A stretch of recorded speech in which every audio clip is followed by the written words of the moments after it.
All right.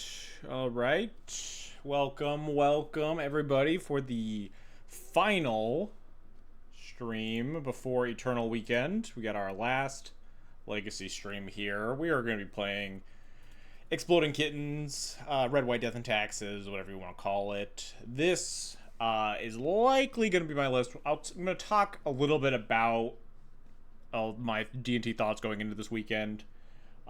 And maybe make one tweak to this list that might carry over to Eternal Weekend. We'll let fate decide.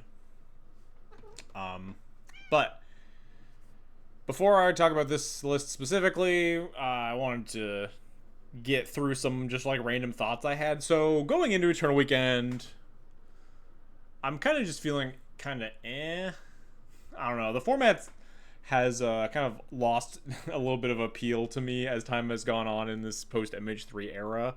It feels like, for a deck like D&T especially, sideboard slots are just like really, really stretched thin.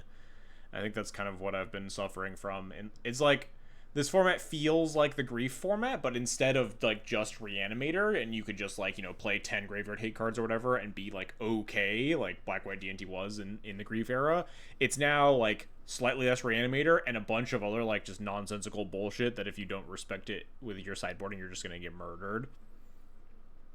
Whether that's Eldrazi, that's Nadu, that's Mystic Forge, that all take like very different shaped bullets to handle, as on top of Reanimator still being the top dog and Tempo coming back, Moon Stompy in that similar vein. So it's been kind of, I think that's kind of been where I'm at with the format right now, just in a way that it doesn't really feel super clean and solvable. And I've just been kind of feeling about it in most D&T lists. Though I did want to like, I kind of wish Eternal Weekend was a little bit later this year, because I have some like thoughts kicking around the back of my head that might have like made it to paper had I had a little bit more time to test. I also could have been a little bit more disciplined about testing. I was definitely a little bit lax about it, mostly due to the format apathy and all that. But after playing the cat deck last week, I was like, hey, maybe Leonard Arbor is actually like kind of decent right now. I could definitely see it with a lot of Nadu. If you go back and like right at the start of MH3, there was like the 60 card like Chromox D&T deck with like Leonard Arbiter, Ephemerates and stuff, Ghost Quarter, White Orchid Phantom, stuff like that. Might be worth like experimenting with a list like that again. And then Black White Overlord D&T was something that I wish I had like a little bit more time for. I think if Eternal Weekend were like 2 weeks later than it ended up being, I might have just ended up playing a list like this.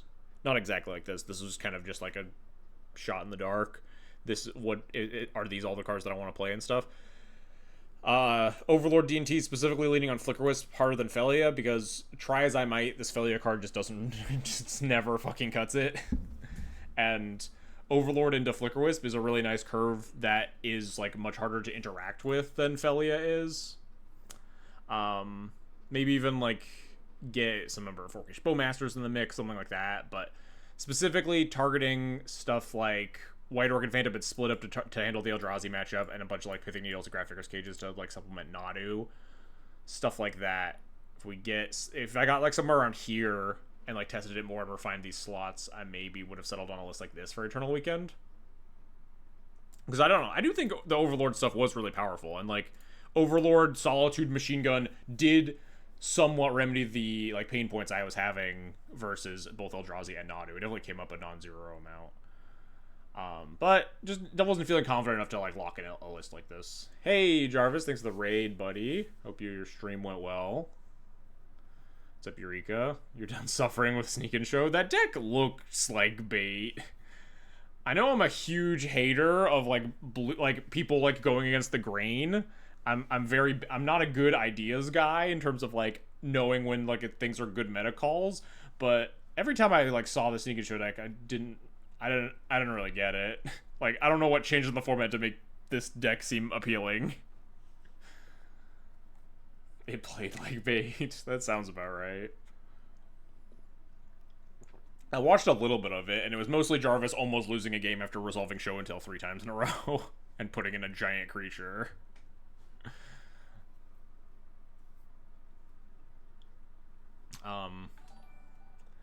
Hey, Jeffrey Snipe, thanks for the follow. Anyway, so this is kind of like where my head was at in terms of Overlord. I think I might have settled on something like this with a little bit more time, but instead I'm just like relying on the old standby. I'm pretty confident in this list. I like where like the matchup spread a little bit more. I don't like that the matchup spread against Reanimator specifically is worse, and that's just like not a solvable problem. That's just something that gets a little bit better because you have like Thoughtseize to try to supplement a little bit. You're not really able to do that with many additions to this deck. You went 3-2 with blue black, like the tempo deck. That sounds like a typical blue black league too. That deck is like very 52-48 sort of deck, right? Are we no longer in a Bowmasters world? You could be. I like briefly mentioned that list that I was showing off, the Overlord list, was like a very, very rough draft of like, I kind of want to try like more Flicker Wisps, less Felias, because I'm not super into Felia. But like you could definitely tweak the slots. That list was on like zero copies of Emperor Bones too. Like you could definitely like mess around with the twos a lot and figure out what the correct slots are there. But that's just not something that I had time or interest enough to flesh out entirely before Eternal Weekend. I don't think it's 50-50 versus comp, but yeah, the way the current Sneak Control list is structured, it looks really, really bad versus D&T. Both splashes too, like Thoughtseize and Rebs are both really, really good. Oh, you mean yeah, the blue black? Yeah, I'm praying for 50. Like, if I could lock in playing against blue black tempo 15 times for my Eternal Weekend matchups, I would just snap that deal off in an instant. Anyway, I wanted to make one very minor edit that will likely never come up because it's a sideboard card and an 80 card, a single sideboard card change in an 80 card deck. But I wanted to play one Pithing Needle and one less Blast.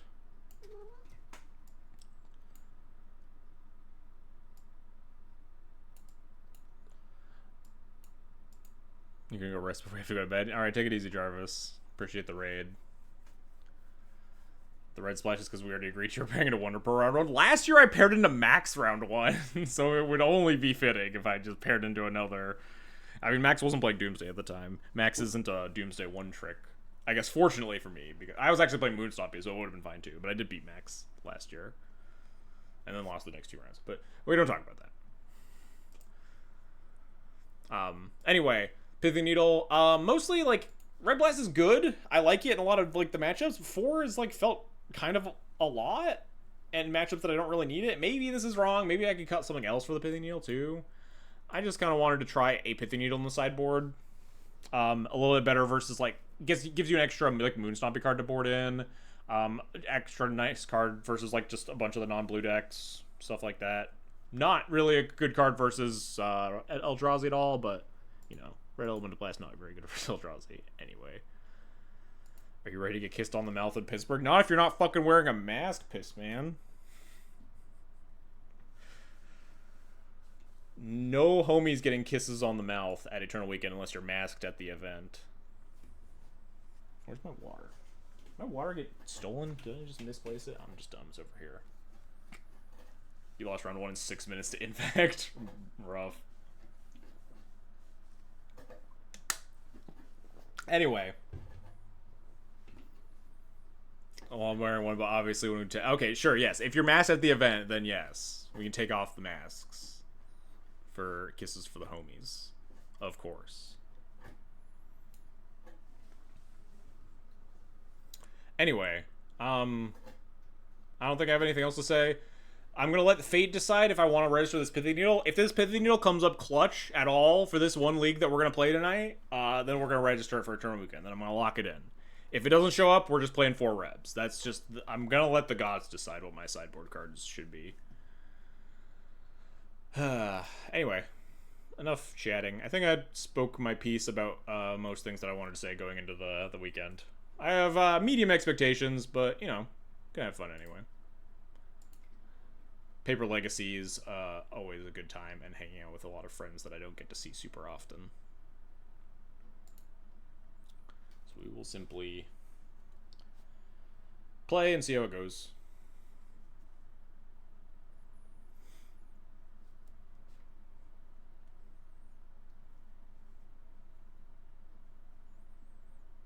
it's hard to go worse than it did last year for me.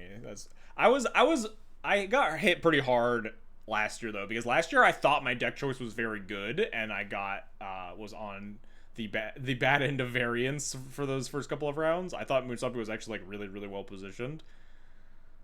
I stand by it. It just did not work out. I also think D&T. What was going on during that time last year? What was happening? I don't even remember what the format was looking like last year at this time.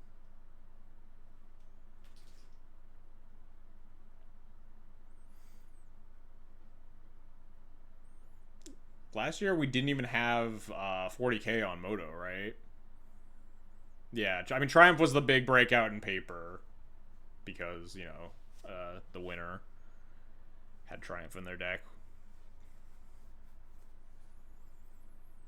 But like there were a bunch of like Beans decks that like none of them made, like they were all weirdly built. No one could ever agree on like a proper Beans deck. I genuinely don't remember. Like I guess like was it, yeah, Boros Initiative was like fairly big.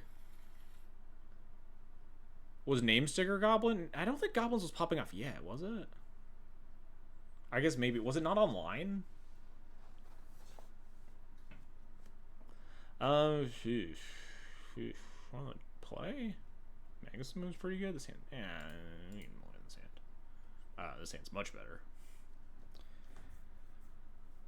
Romario played Goblins. Don't think many of the people in the hall. Oh, it was relatively new online. I see. What am I bottoming here? Probably Caracas, just double basic hand. Could bottom a Vial, but I don't know. I like double Vial. Go away, kitty. Multiple Painter top 8? Yeah. I hope I play against a bunch of fucking Painter.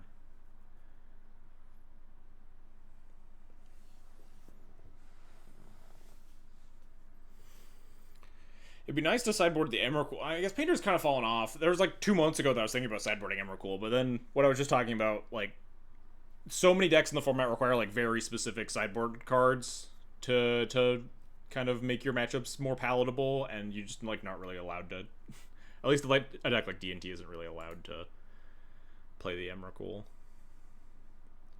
Not that you really need it for that matchup anyway. Yeah, we'll bump Carcass.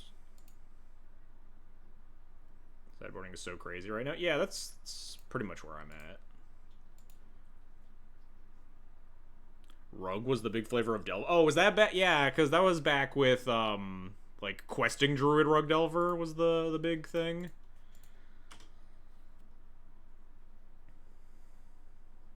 Force Will. I will accept this. Deal. Pitch a not scary card. Pitch Forcible? I mean, I guess I don't know how scary that is. Please, I'm begging you, opponent. Please don't cast. We just won't talk about it. They think you're on Yorion Goblins. I didn't. I mean, I thought about it when I made this play.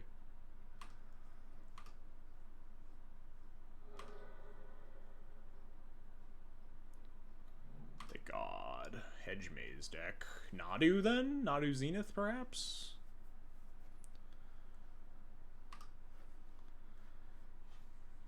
Sideboarding feels tighter than ever. Yeah, exactly. It's like we used to just play like 10, like in the Grief era, it was just like, oh, okay, you just play like 8 Graveyard Hate spells or whatever, and it sucks, but like that's life. And now it's just like you have to sideboard for Mystic Forge and Eldrazi and Nadu and Reanimator, and that's usually the sign of a good and healthy meta. But I guess my beef is solely that like all of these decks are deeply unpleasant.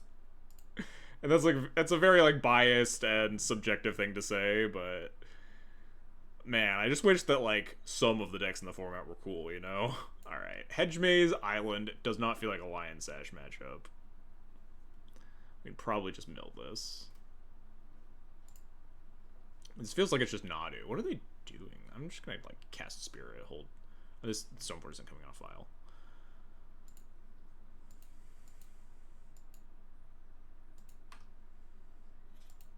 What if they're like just like beans they just Uro me after? That'd be unfortunate.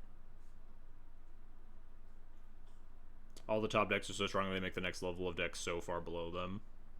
Yeah, I mean that makes sense. It's probably a more objective way of putting it than I am. Is that they're all very good and not they're all completely miserable to play against. I think I just want to cast Spirit versus no open white mana.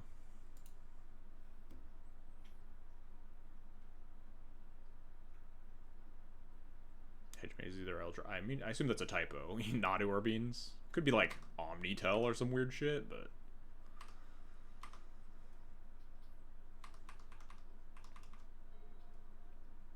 My thought is Nadu.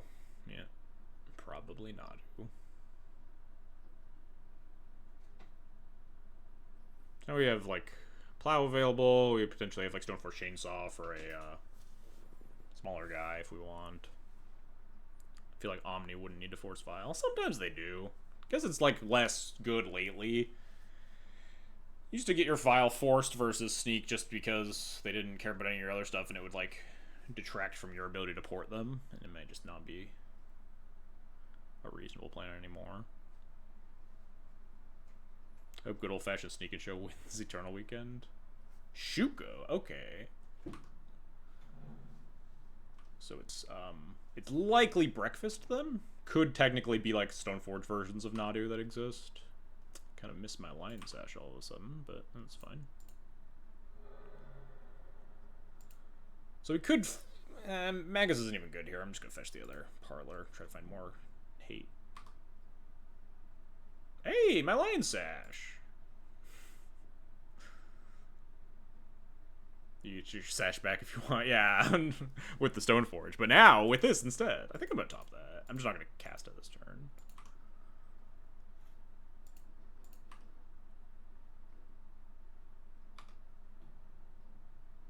Because I want to hold up the Plow so I don't just fucking die.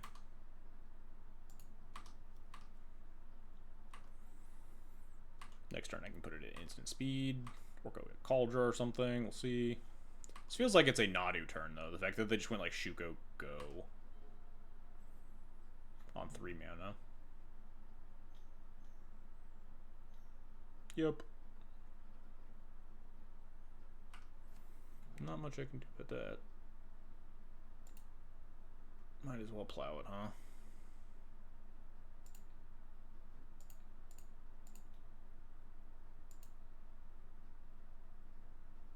Oh, well, that could be bad. If they hit a land off this Nadu, huh?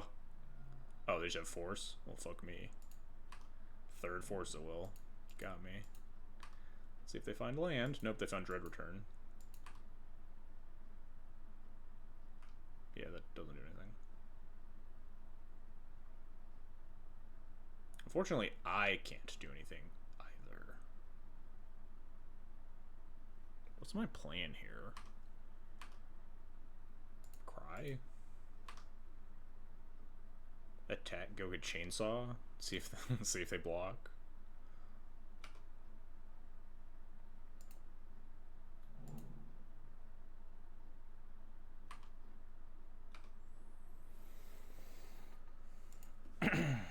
Just get Cauldron, hit him for 5. Seems terrible. I kind of need to hold up this Formal Wear to like Sash, try to cheese a win or something. I think I'm just gonna get Chainsaw and keep attacking that way. Also, it's just another layer of removal in case we top deck just like Skyclave or something. Hey, Gabriella, or Gabrielle. Thanks for the follow, appreciate it. Oh no, I'm looking at their exile.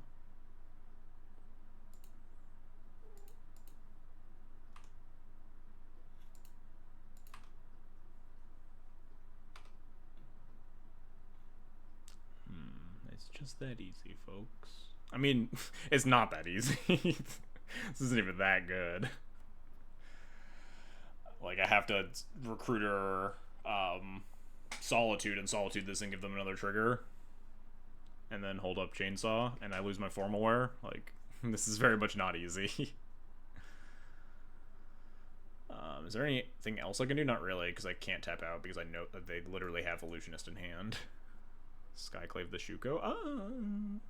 Well, then I don't get to attack. They have 3 cards in hand. One of them's Dread Return, one of them's Illusionist. Is Skyclaving Shuko the sauce? It's really scary to leave a Nadu in play that I literally can't answer. I think I just want to Solitude it. We could work towards Yorion. Let me start attacking again. I mean, they gain 4 life, which kind of sucks, but...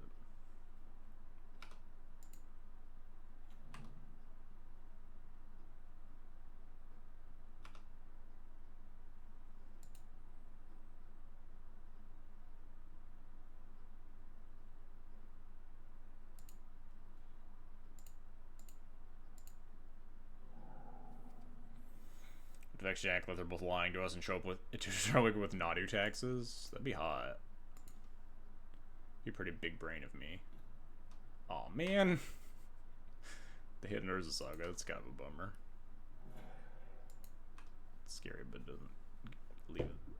doesn't give them a card. Yeah, but it, like, we have other things answered. The Nadu we don't have answered at all, and is very scary.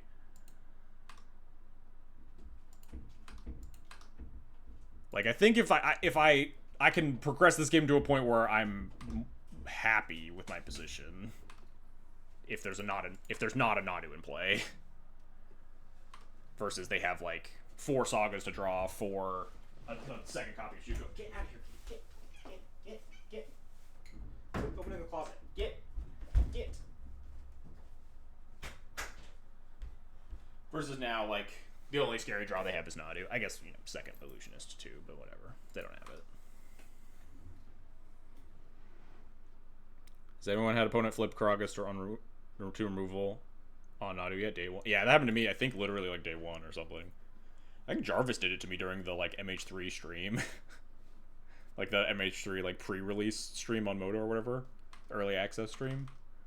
I'm pretty sure Jarvis did it to me.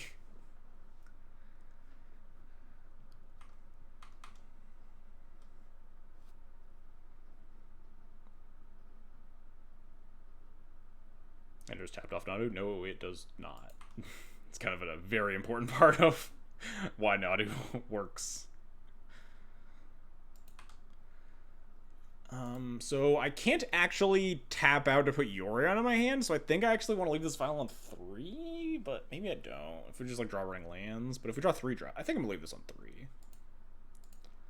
We need to draw, like, 2 lands in a row to actually add Yorion to hand. Because we have to leave up Stoneforge for activation forever. Saga is a 2/2, which sucks. It means we just actually can't attack either. Let's draw Magus. Dang. Go up because you can likely tap out next turn. Can we?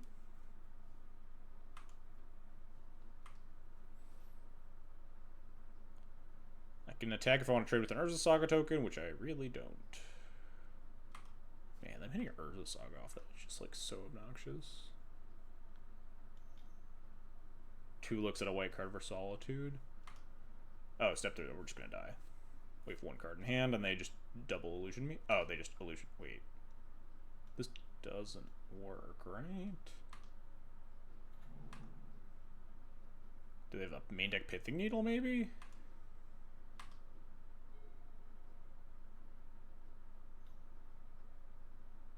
I mean, they might. Nope, just second Shuko. Maybe they have second Illusionist in hand already?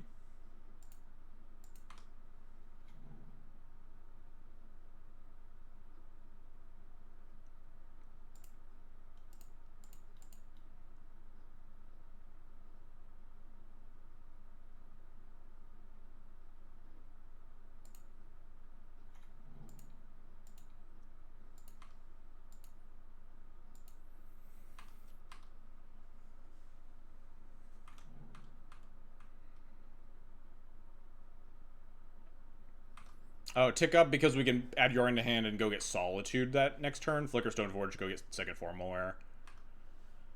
Flicker Recruiter, get Solitude, and then we have shields up again. Yeah, that makes more sense. Well, we'll tick up now because our shields are down.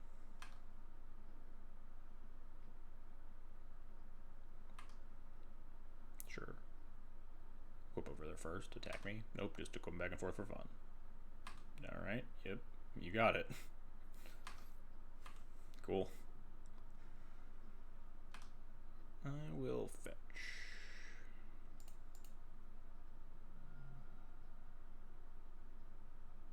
Opponent could have stepped through for a V-click. That would have really shown me. They could have just stepped through for second... for second Illusionist, right? And that would have, like, just actually gotten me? Guess they just didn't read the text on the card that I tutored for.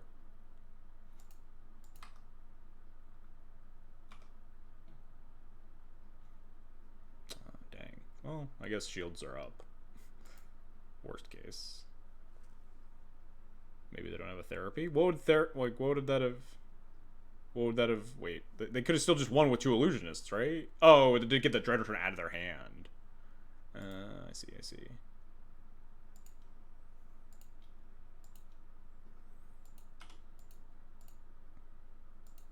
Can't attack into a 4-3, so... We'll wait a turn. Hopefully my opponent doesn't top deck a card that I don't want them to have.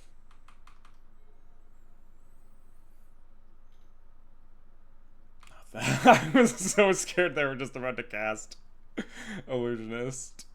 Oh, they got me good.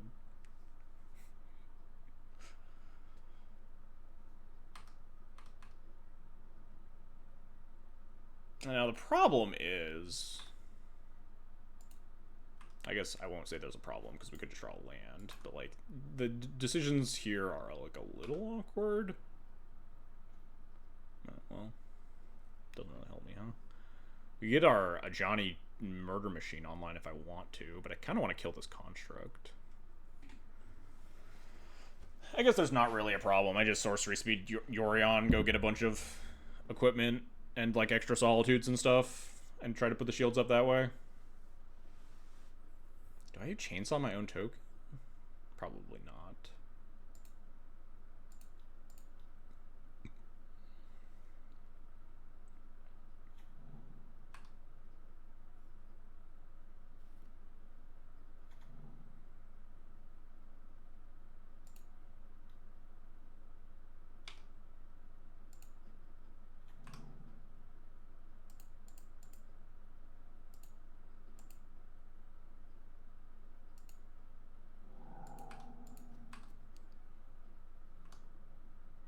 Probably not because Ajani flips end step. Wait, what?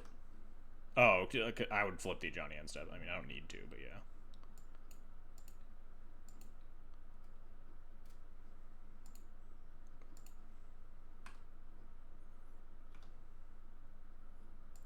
Grab Formal Wear.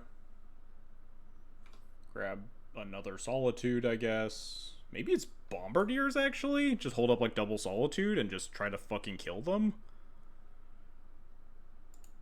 I don't want to think about it too much. I'm wasting too much time in this game.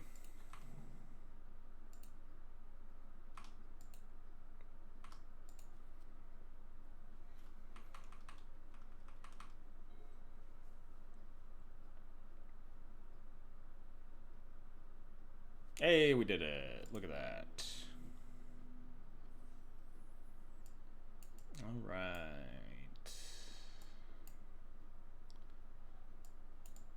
Don't know if this is a split up matchup. Pretty sure this is a Magus matchup. They do have 2 basics, but Magus usually just like... Oh, I see, yeah. Drew Dread Return, so couldn't combo without getting Thassa, didn't have high hopes, yeah. Okay, that makes sense. So yeah, they were literally like... They needed to find like a brainstorm or something. They were not on no therapies. Typical breakfast plan of draw, Dread Return, and multiple Narcos. Classic. What am I doing? Sideboarding.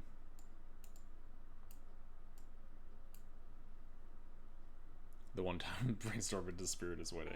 Yes, this is all accurate. Hey, Tumbling Cat, thanks for the subscription. Appreciated.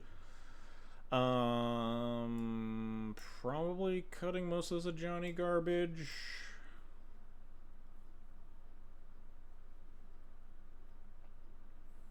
Do I want split up in this matchup? I think I do. Just wanted this, to be honest. It's a good emote. People don't use my emotes enough. Just like things that trade 1 for 1 with Nadu just like have to be pretty reasonable. It's not often your opponent has like multiple creatures in play, but I think it's like fine-ish. Got both formal wares. I mean, Chainsaw, Sash, Cauldra. Yeah, your things don't die a lot. What if we did this? No, wait, hang on. I stacked these things wrong. Yeah, this looks right. Yeah, that seems fine. Try that.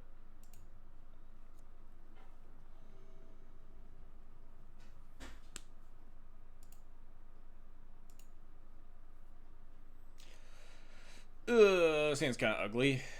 Wrath is good. I don't know if it's good enough to keep this hand that has no instant speed interaction for the combo until like turn 3, but like Wasteland's good, Stoneforge is good, Wrath's good. These other cards are not very good. My opponent's on almost 6. I think we can do better. What are we looking for here?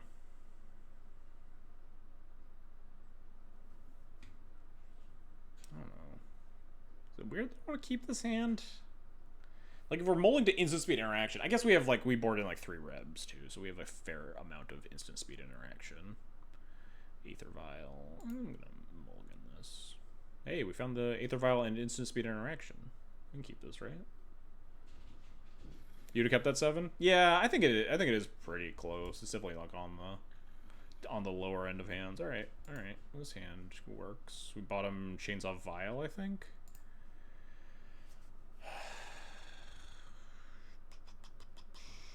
Could bought him both files. It seems pretty aggressive. Stormforge is probably just gonna go get the chainsaw, but perhaps not. Could bought a mountain. Feeling a little ambitious, but perhaps. We're on the draw. Try to high roll a little bit. Don't hate it. I think it was like fine-ish. Stormforge isn't really getting anything besides chainsaw here. I guess like we get to go get the Cauldron or something.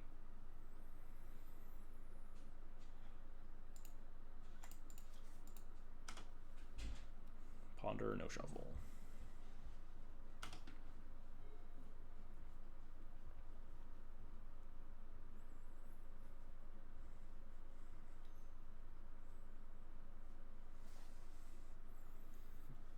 What do I want to draw? I don't actually know. Most of our draws are like probably fine in this stage. Most lands or spells are serviceable. Unless they blow up my Aether Vial. I guess we kind of just want to find a 3rd land, but we have like March Flats into Surveil potentially. I might just cast Stoneforge here though. Get Chainsaw online for more layers of interaction, especially because we have Solitude. We have the white card to pair with the Solitude now. Pass. Miss. No lands. They kept on the Ponder because they had a Brainstorm in it. Dang. Alright, well, no Prismatic Ending on my Aether Vial. That's nice. Any changes from the Flex Slot list? Oh, I didn't update Stream Decker. Stream Decker is probably showing the cats list from last week. But we're -1 Reb, +1 Pithing Needle currently. But my choice of playing it Eternal Weekend hinges on on if it comes up in this league at all. Moto, please. There we go. If the Pithing Needle comes up clutch for us in this league, then I will register it for Eternal Weekend. Is what we decided on. Let's go get a chainsaw. Especially because like this could easily just get Source of Plowshares or something. Oh yeah, we have Lion Sash too. Lion Sash is better with Aether Vial. Bolton, Chainsaw and Chainsaw and Sash are both bad against Nadu. Maybe I want Sash, huh?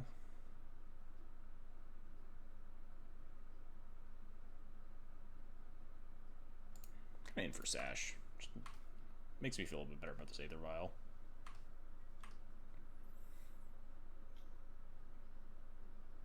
Plow. Yep.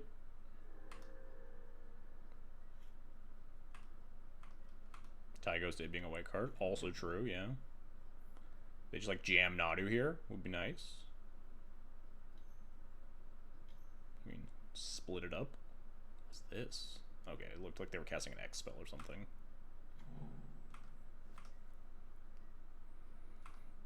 I miss Thalia. I also miss Thalia Park.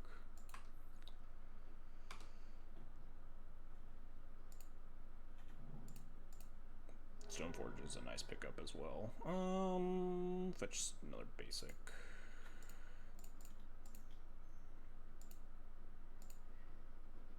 Eat your heart out. Wrath of the Skies Believers. We get to trade 1-for-1 with Anadu. Look at that. Council's Judgment cast. Council's Judgment that doesn't exile has been cast.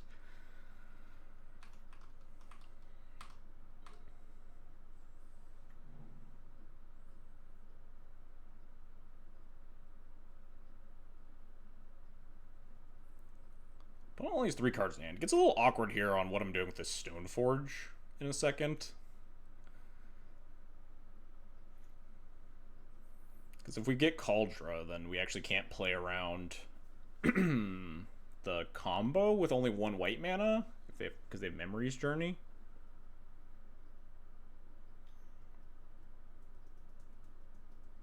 Brainstorm, Brave. I'll allow it. You still have Mono White DNT. I hear it's not as good. I've been away for Legacy for a year now. Yeah. Mono White DNT has definitely lost a lot of power in the current meta. Some people still play it though. It's gotten some pretty reasonable performances. It was like, was it a top 16 at Eternal Week in Japan? Was it just an 8-2? I forget. Yeah, drawing a white source would help. We could potentially pass the turn. We could also potentially just get Chainsaw. If my opponent plays just a little piddler here, I'm gonna go grab Chainsaw instead. But I think if they just pass, I'm gonna get Kaldra and check them for second plow. Cast another Nadu. What am I doing?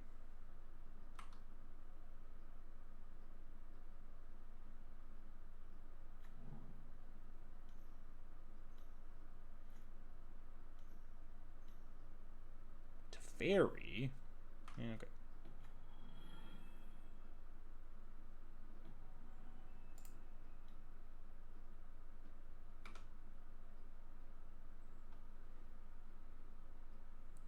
Put in Sash here, I can clear the Teferi and cast Stoneforge. Does that change anything? They have 2 cards in hand, none of them are the combo, and we'll have Solitude backup, so we just put in Stoneforge and Kaldra them. We'd always pitch the Solitude. I guess they're going to 3 cards here because they're going to draw a card, but... You like Sash? I think I'm fine pitching Sash when they're so down on resources, and this is a really good window for me to Kaldra them.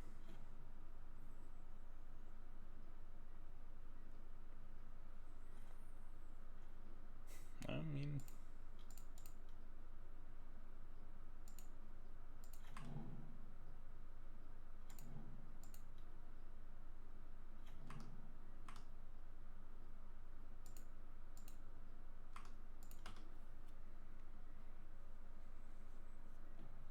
You have to kill the Teferi to have it out. Yeah, but we're going to kill the Teferi anyway.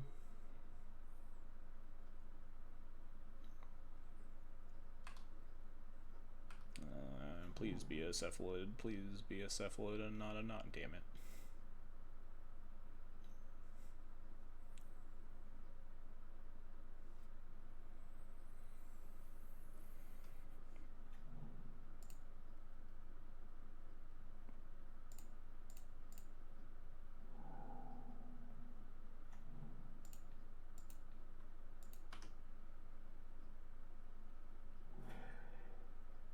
They draw Force. Love it.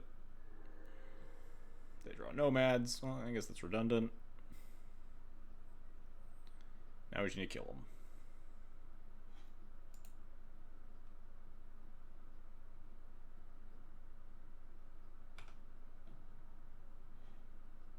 Well, that's probably not going to come up this game. If I had to guess. Maybe we clear a Nomad with it, huh? I'm just F6ing. If I die, I die. Could we still wear a suit with a Lion Sash to Eternal Weekend? It would be cool to have, like, a Lion Sash. It's supposed to be pretty cold in Pittsburgh this weekend. Brave player with 60 card mono white DNT. I beat you all with 60. If I play 80, you'll never have a chance. I mean, I guess I respect that. Why bother upgrading if you're just gonna win your paper locals or whatever? Please don't do it. Don't kill me. They didn't find it. They didn't find anything. They didn't find shit off that brainstorm. Nice. Yeah, mill that Nomads. Now we draw Skyclave, answer the Shuko. Easy. We're not going to die this turn. Plow the Germ. That's fine. I mean, it's not fine, but...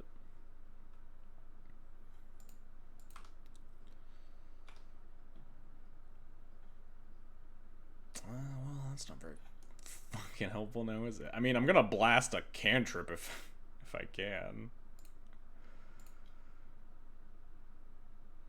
Yeah, I need to update. Someone remind me to update the Stream Decker. Stream Decker is just like one list off. It says my current deck is just last week's deck.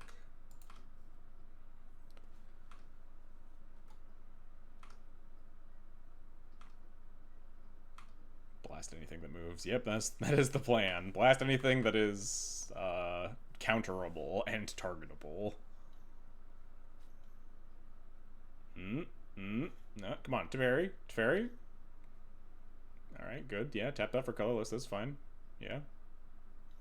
I don't know what this is. What is this? What's happening to me?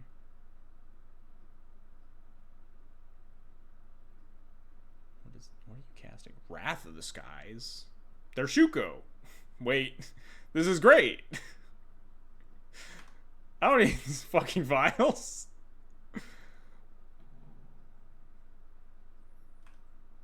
I mean, I kind of do, but...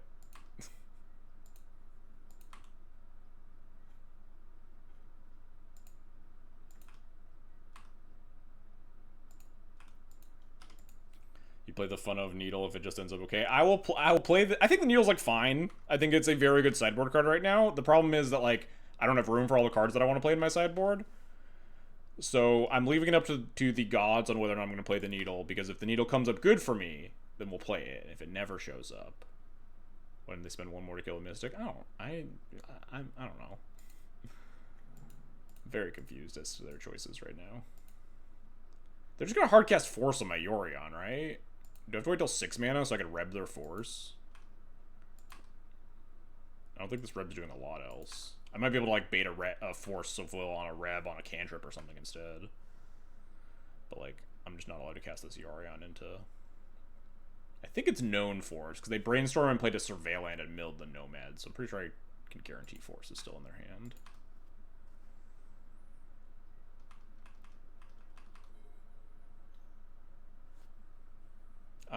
With Cavern in play, I do think I'm just going to cast this.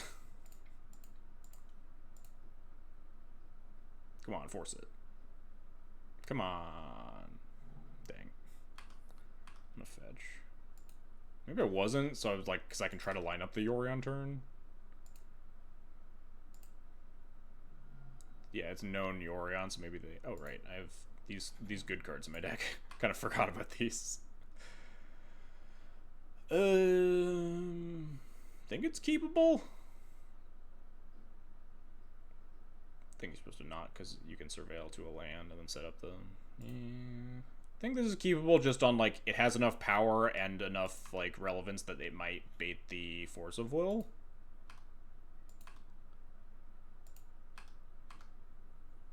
Like, they're not allowed to, like, always leave out 5 mana. They might just need to cash this in.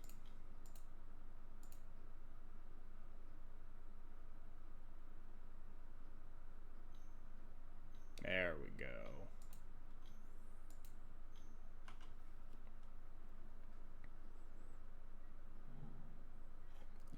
Even Errata Spirit to work against the bird. Yeah, I made a joke tweet about that a while back. Deal. Resolves. Absolutely resolves.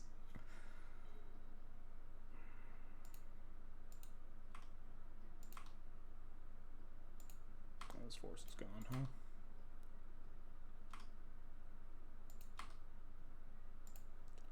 Alright, this is the please don't kill me turn.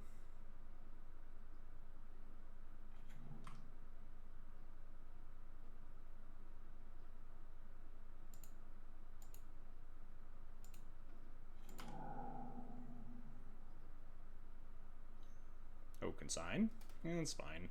Not great, but it's acceptable. We get a 4-5. The Stoneforge wasn't doing a lot else. The Cauldron was definitely not doing a lot else. Please don't kill me. Please don't kill me. Please don't kill me. Please don't. Damn it. Yeah, I mean, not a lot we could have done to beat that, huh? We need to see their deck at least. Take a peek.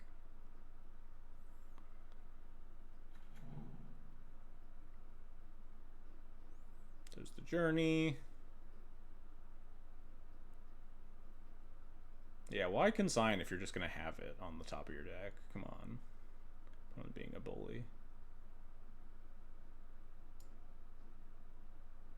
Multiple consigns. Good to know about. Not everyone boards in consign versus D&T. It's like not a terrible card, so it's understandable that people do. But it's just like some people choose not to. Second Cavern's interesting.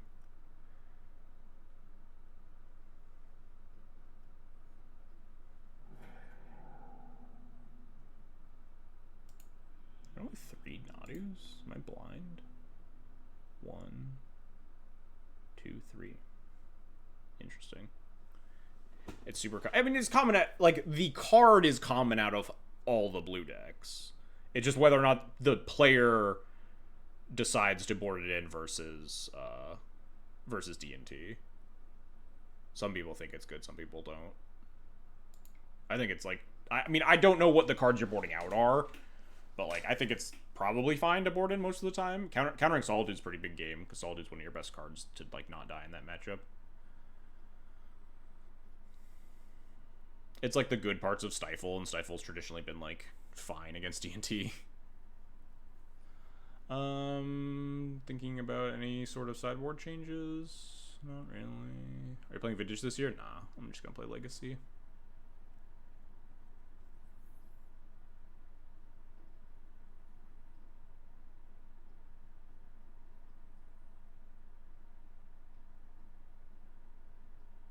Yeah, I'm gonna play in the Friday and the Saturday events. I think I'll just resubmit here. Oh, we have like 9 minutes. I guess we both only have 9 minutes on the clock.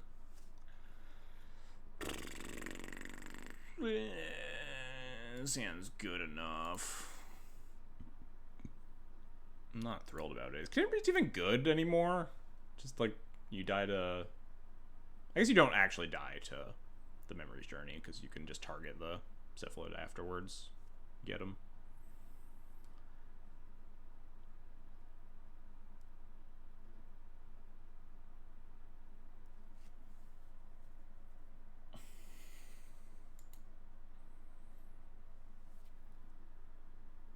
Disgustingly lucky. I mean, it wasn't. I guess. I mean, it was lucky to literally kill me off the top, but you know, there are a lot of cards that killed me there. It's fine. Living up to their name, I guess. Top deck, Bolt, top deck, whatever. We'll just fetch Surveil. I don't think there's any world that I blast a cantrip here. On a Moldus 6, it's like kind of tempting, but Rebs are pretty premium until they show you the Cavern. Well, I can't blast that.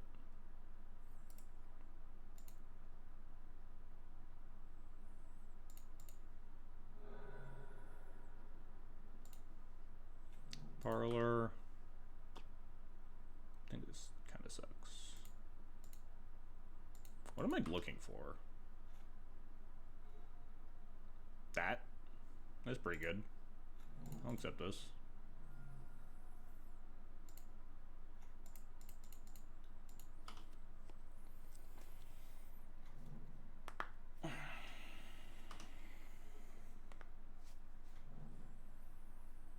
Dead? My thing dying? I have a fair number of plows and pendings. Not dying. That's exciting news.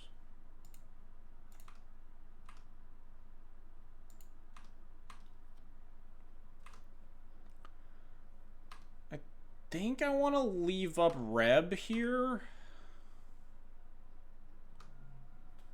And just, like, we just get to cast Priest as a 2/2 to beat down with anyway. That also, like, shuts off half of their combo.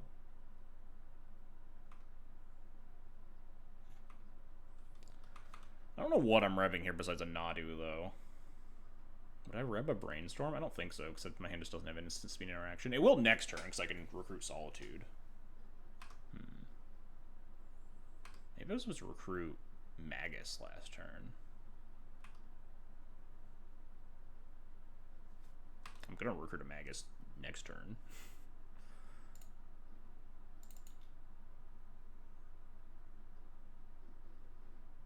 This is a good board for Magus, that's for sure. Ooh.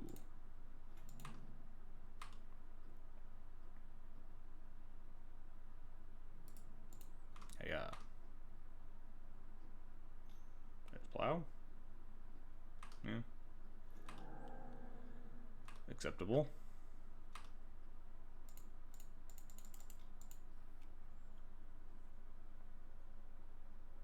They force. Do I have to reb? It's like kind of dangerous. I feel kind of priced into it. 3 cards left? Alright, well, they don't force me to make that decision. Get the old Magus.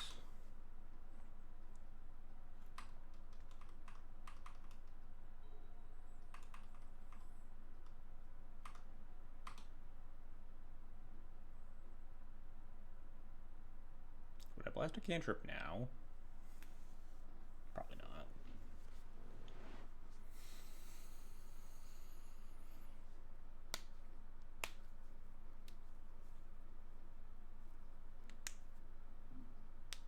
They would need land Nadu Shuko to punish.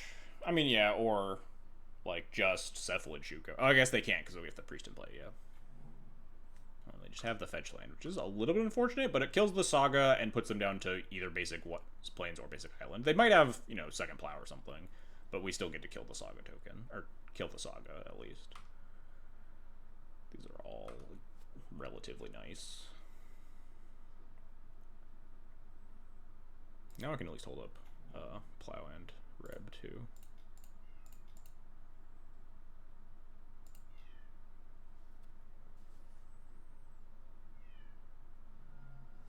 Force. Alright. I'll fight.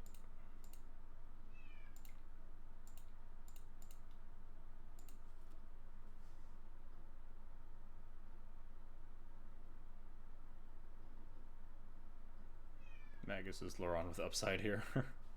Oh, they're just making a guy. That's good for me. And fetching.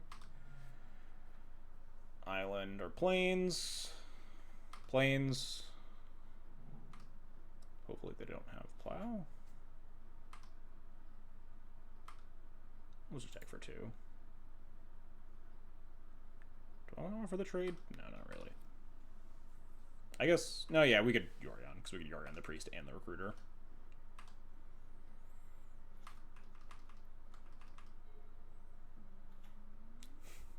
Well, I mean, they still can't cast Nadu, which is a pretty big deal. Especially with Priest shutting down the other half of the combo. Skyclave should be able to hit tokens. I agree.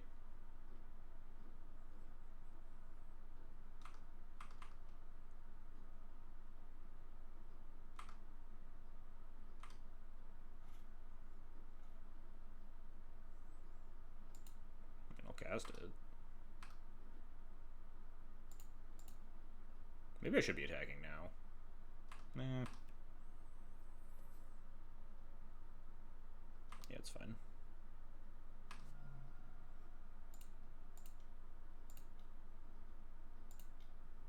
Bluff second rev or something. I don't need to hold up double Plow. Yeah, that's fine. Feeling pretty good here. We've turned off Nadu. We have like double insulation towards Cephalids, and they're limited to like 1 blue spell per turn, especially with second Magus in play. I'm sorry I doubted you, Containment Priest. You're actually like really good right now. As extra insulation for getting comboed.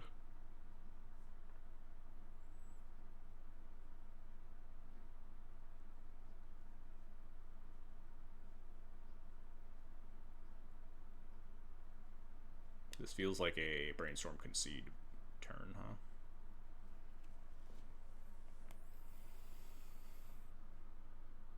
If I attacked all... I should have attacked all, right? If I attack all and they trade, they would have gone to 6, and then we just have lethal in play. Yeah, that was kind of dumb, but...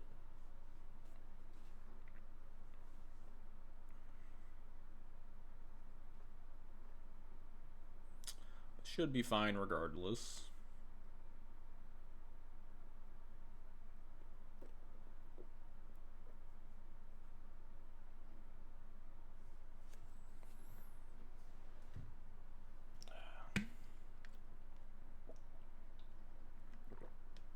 Magus is definitely nice versus... This Nadu matchup is definitely where Magus is at its best, I think. Because it's like the one matchup that...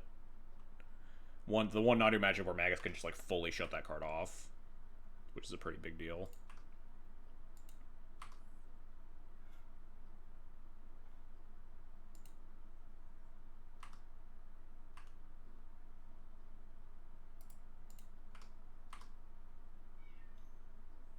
Plow the Kadema Priest. Plow a Magus, sure.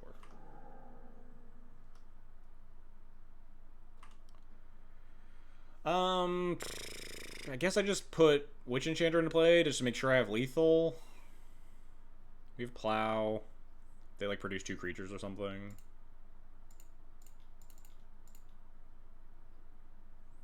Witch Enchanter, Disenchanter.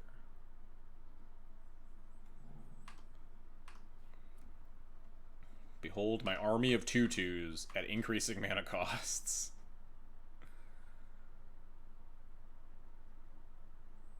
Yeah, like this makes sure that we have lethal in play if they cast like Nomad plus Cephalid or something. This is pending the Magus, but then you can't fetch. Oh no, you're at 3. Never mind. Because you killed the thing last turn. Wrath of the Skies this. That is something that also think... There's no way they could Wrath this turn unless they killed the second Magus, though. They could, like, Wrath. They could, like, second Plow, Wrath for, like, land drop. Wrath for 3, and then we have the 2 power in play still, so... I guess Witch Enchanter was probably the good choice. 4 mana. What's happening? Just... Nope. I don't know what's going on. Pending, sure. With red floating. Valid. Alright.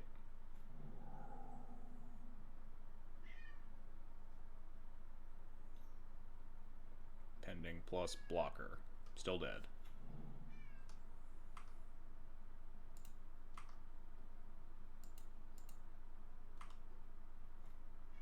One card in hand. Combat.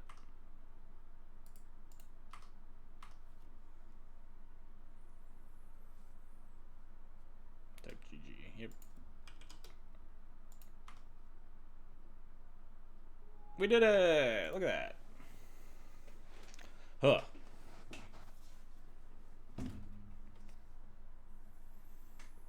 Definitely a scary one. It always feels like you're just walking the knife. I guess that's just like... we keep circling back to the exact same topic, which is like every single matchup in Legacy right now just feels like you're walking on the razor's edge. Just like could die at any moment. It's like Mystic Forge or Eldrazi or Nadu or Reanimator. Everything besides like tempo. Just like, well, I hope I don't die this turn out of nowhere. Even if you're in like a pretty commanding board, every deck just has like a oh, oops, I killed you button. Eldrazi doesn't like particularly have that, but they just have like some supremely upsetting turns instead. But like usually if you're ahead against Eldrazi, you're like pretty fine, but the only one that doesn't is Blue Black Tempo, yeah, pretty much.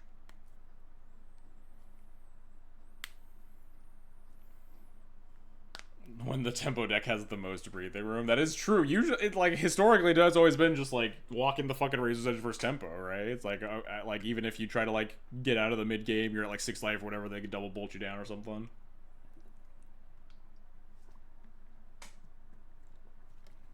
Double flush. Yeah, but like that doesn't like get you out of nowhere. Like They have a lot of mana and like resources still in hand at that point. If you're like still in that stage of the game, if they have enough like gas left in the tank and mana in play where they can just untap Flesh Raker, and then also continue casting other spells, just like this is like turn 3 and you haven't interacted, or like not something that's gonna kill you from a pretty commanding board state.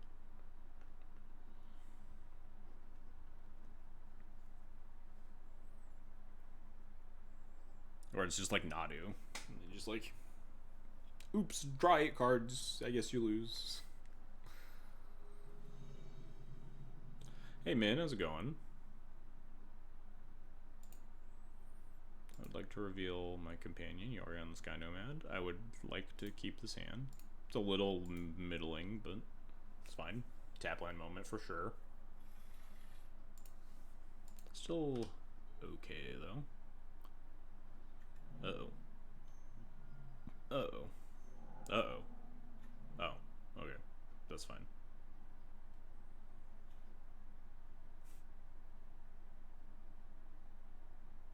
Well, maybe not fine, but like it's winnable depending on what their follow-up is. They went down to... Nice that they went down to 1 mana. They didn't have like a Chromox where they have 2 mana here.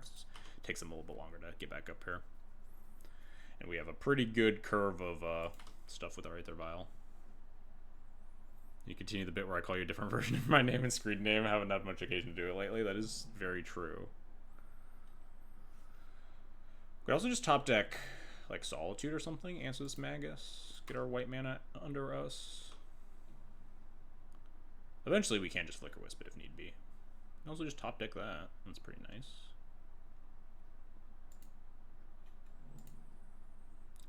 I will accept this.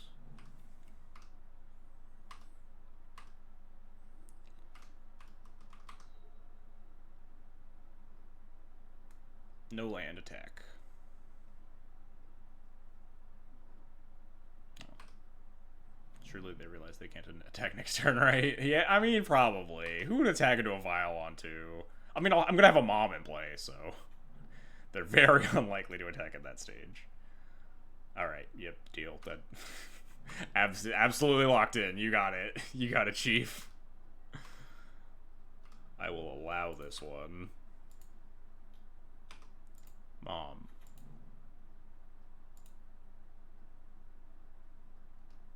Untap.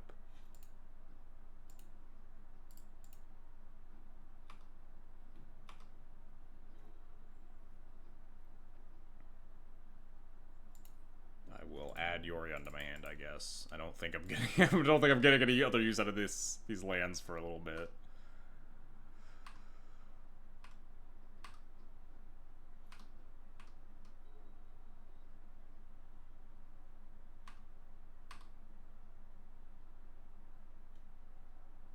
Three cards in hand. Do we just block with a Johnny token? It's like worse against Fury, but do I care?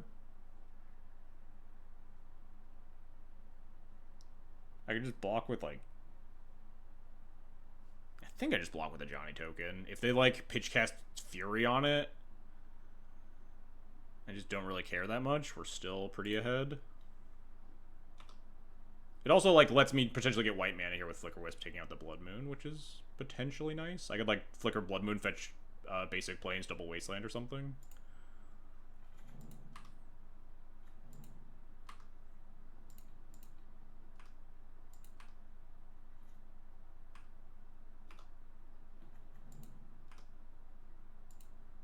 Oh, they also just don't have it. Nice.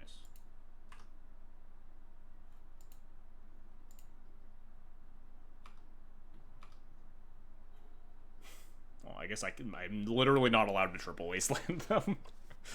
But I'll do all those other things, though. Zero this. I want the Blood Moon in play on their turn so they can't, like, Soul Land me, I think. So I'm just going to do this Sorcery Speed.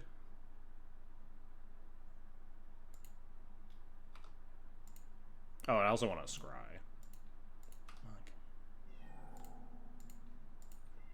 No land for you. No land for you.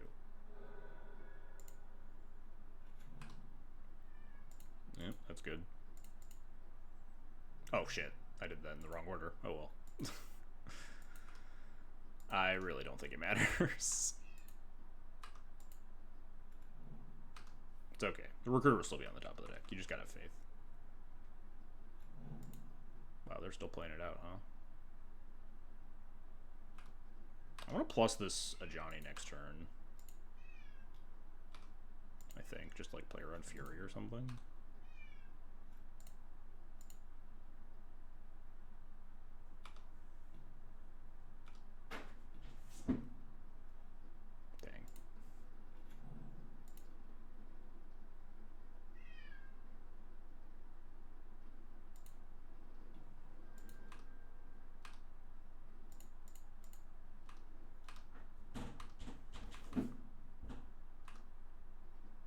I guess this does set up lethal next turn. I guess zeroing also does, right? Because it's just 8 and then 10 instead of 9 and 9.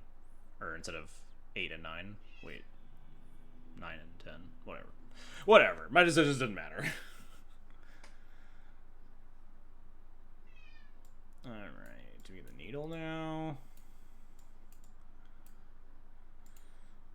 Get these fucking Maguses out of my deck. Think about these spirits. So I think some number spirit is okay because they're, that's your cat meowing. Yeah, that is my cat meowing because she's locked out. Because she's a brat. You want in here? You're not allowed to be annoying. If you start opening closet doors and, like, knocking shit off of desks, you're going to be kicked back out. You got it? You got it?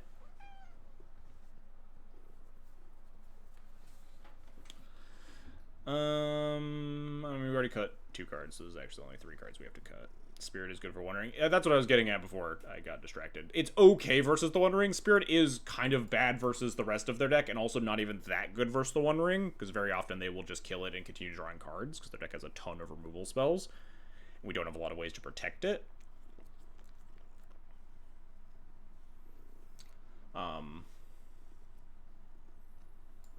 I usually shave a couple, but now that we have Pithing Needle in the deck instead of like a 4th Reb, so it does affect... This is what I was previously doing, but now we have an extra sideboard card for the matchup. Which makes it a little bit more awkward. We could, like, cut the... Ugh. Hey, no drooling on me. Get off. You're kicked off. No drooling on me. You disgusting monster. Could have considered boarding that out the Sash. Sash is actually like kind of a... They had so many Blood Moons though, which makes Sash less interesting in my mind, just because it's really hard to get the prerequisite amount of white mana to make Sash relevant. With that many Blood Moons though, maybe we just like don't want to board in these other double white cards anyway, because they just had like... We saw double Magus, which means that minimum 6. They might just be on like an 8 Blood Moon list. I've seen those floating around. Stream got 10 times better with the cat. Yeah, I know that's what everyone's here for. Let's just do this. They might board out some of the Blood Moons too, given how badly I thrashed them with a bunch of Blood Moons in their deck.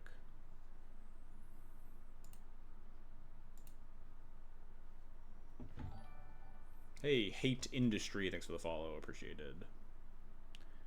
Hi, Kitty, I see that you're back on my shoulder. I'm going to insist that you don't drool on me. Like to reveal my companion? Yori on the Sky Nomad? I think I'm going to keep this hand. It's a little loose, but it has a lot of good tools that I like. I don't know if the Karakas is actually good here. I suspect if my opponent's on a bunch of Maguses, they're probably not on the Lelia version. I guess this is a Molda 6. Double Karakas. Maybe this hand isn't very good, huh? We have access to basics. We have access to Wasteland, which I like. We have access to a removal spell. No. Alright, I take everything I said back. This hand is just much better in every conceivable fashion. Good bottom Spirit. We have Needle as a much better answer to the One Ring, as well as like other stuff. And all these other cards are obviously good for a variety of reasons.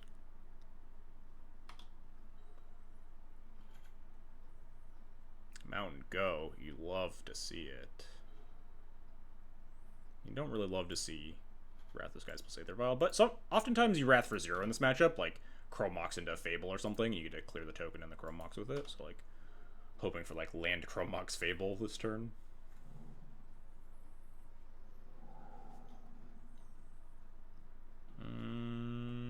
I might just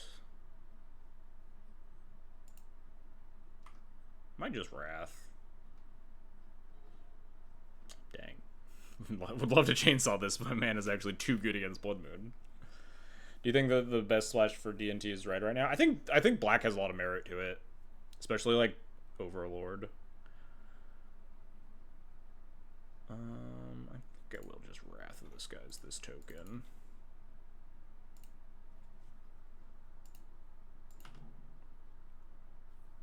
I would like to play around Fiery Confluence a little bit. I guess that's kind of a downside of Needle, but you don't always have Vial and Needle. Overlord? Yeah, the black Overlord builds of black-white. If I had more time, I would have tried them more. I might have even registered for Eternal Weekend if I had more weeks to test. I talked about it a little bit at the beginning of the stream. Alright, well, we have answers to a lot of this in a variety of shapes. Red Source? Not Red Source, but Wasteland. Wasteland is pretty good. I think I'm just going to play Wasteland, say go, see how it goes here. There's a chance I can double block this Bombardiers depending on what happens. I don't think it matters which one of these I Wasteland, because this gives them sorcery for Pyroglyph, this gives them land for Pyroglyph, both of those are already in the yard. I guess conceivably Wastelanding the Sokensen is better if they have a second. It's better for them if they have a second, but almost no lists do. I don't think I have to play Needle here. I'd rather put it on the One Ring. We'll see here.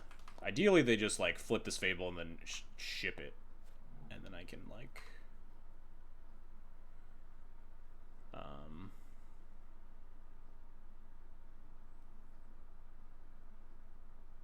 think I just plow this.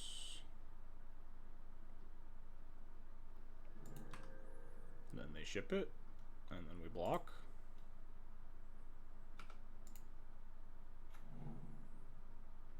Maybe they have Dead Gone here. They Dead Gone the Ajani, I don't get to block. They just have lightning bolts? Alright. You got me. Good old-fashioned lightning bolt. I can Pithy Needle this if I don't find red source, or like a different thing. What's the plan against the mirror? This deck looks like it wants to win Eternal Weekend. I mean, the plan against the mirror is hope your opponent isn't playing the Black Splash, because the Black Splash is like pretty favored in the mirror. Ooh. This gets a little bit awkward if my opponent has Fury, because I have to cast this now, because my opponent has... Because I have an Aether Vial on 3 instead of 2 now. They didn't hit land drop. They have 3 cards in hand. Feels likely that they might have a Fury. They might have a Ring that's stranded too. I'm going to feel like a total rube. But I can always... there's a chance that eventually this Vial gets to 5 and we can Yorion move the Needle from Bombardiers to One Ring. So maybe this is just a Needle turn. Because I really just don't want to get obliterated by Fury. Like, I guess they can't sack first, though, which is kind of big. Because we could just block it with a bunch of shit.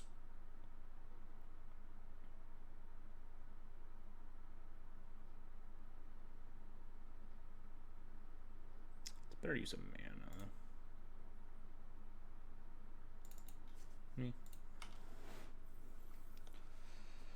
I don't think I want to attack. Double blocking would kind of suck with my 2/2/1s, but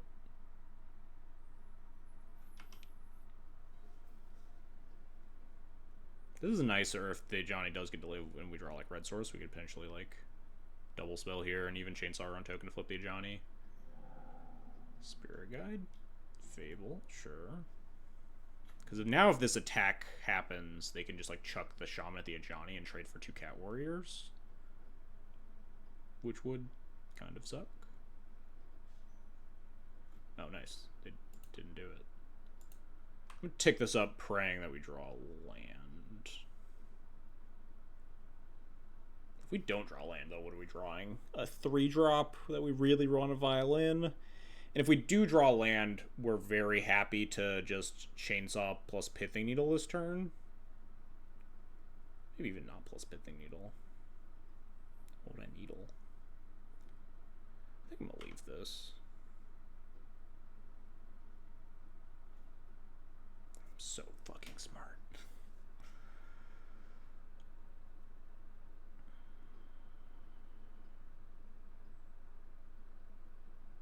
I just attack with 1 Cat Warrior now. We're just basically always Solitude or Skyclaving this Bombardiers. We could Skyclave the Fable Pithing Needle the Bombardiers, prevent them from looting. Wait, maybe that's the play, huh?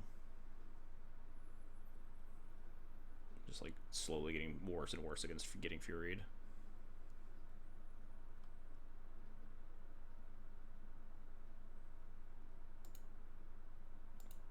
I think I like getting the Fable here, stopping their loot. Broadside Bombardiers.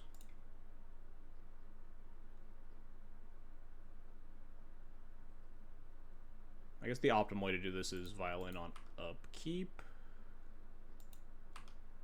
Also, we can attack with 1. No. Yes.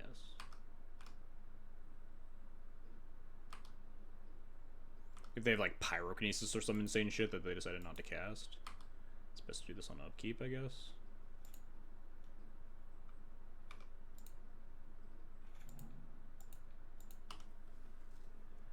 Nice 3-drop prediction. Yeah, I finally actually like sat down and thought through a turn for a split second, and like I really wanted to draw the land, so I had to consider what are the cases where I don't draw land and how does it work out for me. And most of the cases are like I draw a 3-drop and I'm very upset that I ticked my vial up.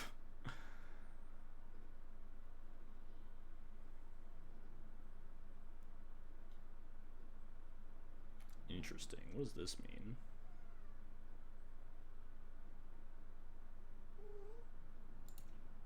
Does this mean Fury? Fury doesn't clear my board, at least. I'll just block like this and flip my Ajani. Oh, they just don't have anything. Alright, now we'll tick up. Drawing 3-drop matters less now. God. One of these days, huh?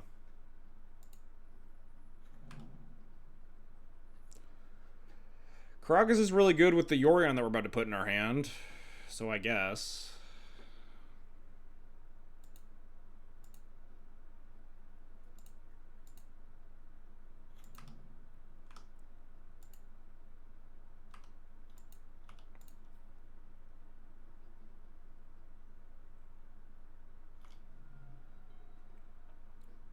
This is very good with an impending, like... Shatter, deal 1. Should have played around that. Oh, that doesn't kill the Ajani still. They would have to throw a thing at it after. On a Fiery Confluence.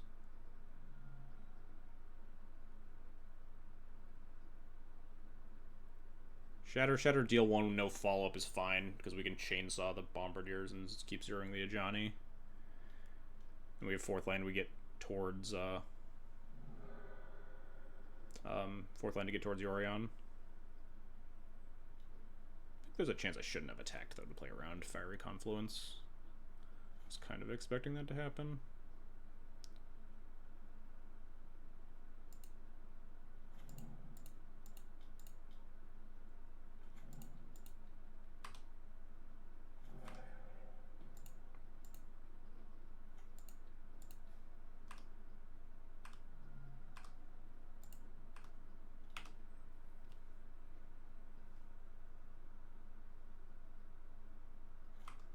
This would be not my favorite turn for them to have. I'm not gonna say it. I'm not gonna summon it to my opponent's hand here. Okay, that's fine. I was gonna say Soul Land Fury. Evoke Fury is still very good for them here, but not nearly as bad for me as Soul Land Fury.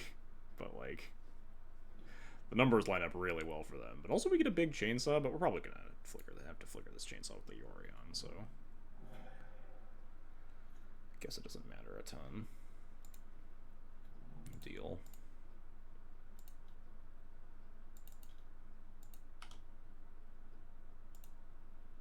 Yorion kills in 2 turns anyway, so it's very likely that we'll just flicker the chainsaw to kill a thing.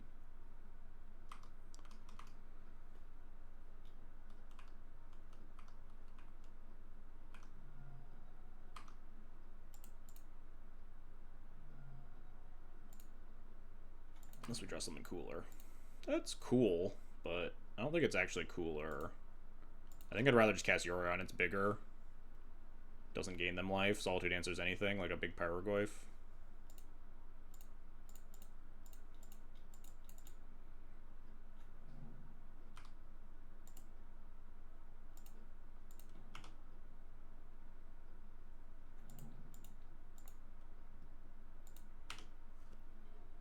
I love Chainsaw. Chainsaw's so fucking cool.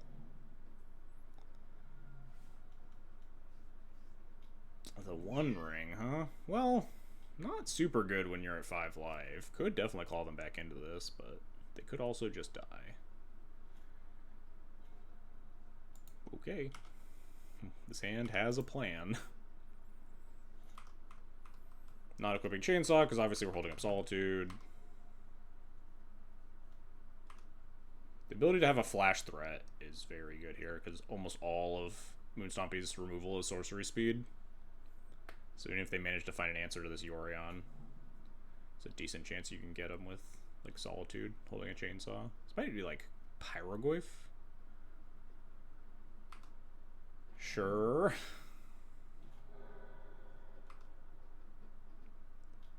There's no reason to cast Solitude here, huh? Sure. Probably just cycling that.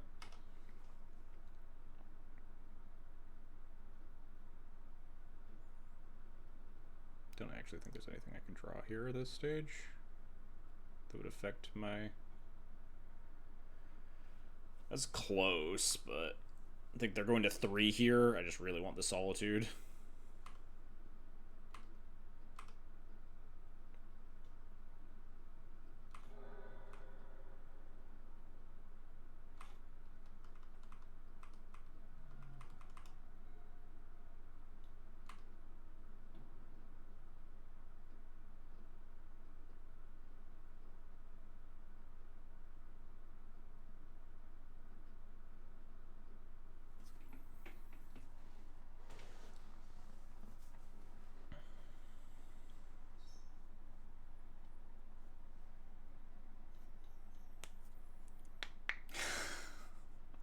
What a fun Magic card that we're playing against. What an enjoyable experience this is for all players.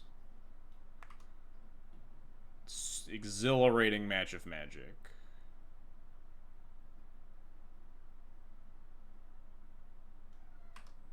You got it.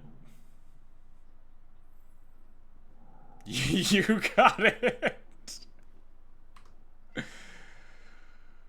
I don't know what that plan was, but I don't think it worked out well. Maybe that was like Fury plus, like, Dead Gone or something? You should have put on Clown Makeup when you said it wouldn't be that good at 5 life. I don't think it's, like, that good. I think we're pretty ahead here. Pitch Cast plus Bolt or something, yeah. Alright, we'll cast our spell. I think it is very hard for them to win this game.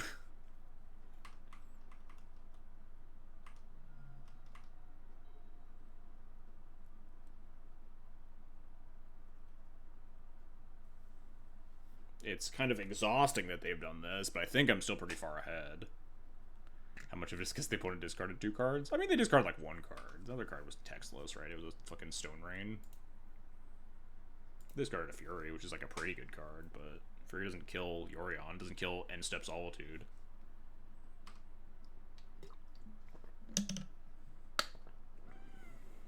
We're 1 Recruiter or Bombardier top deck away from just like killing them from nothing, and we have a bunch of stuff already. This Ancient Tomb does not tap for mana. They're sacking the city without tapping it. Yes, alright. We did it.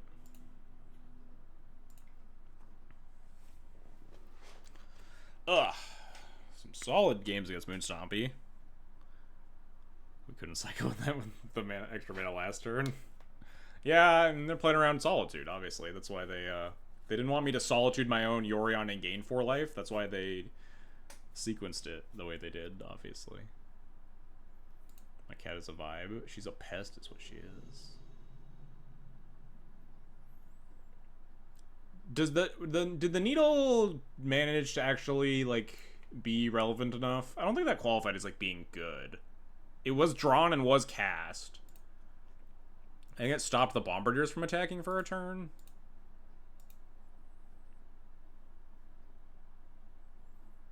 I don't know, chat. What do you think? Yeah. I forget what I said specifically starting the stream. If I, like, drew it and, like, it was good. What did I say?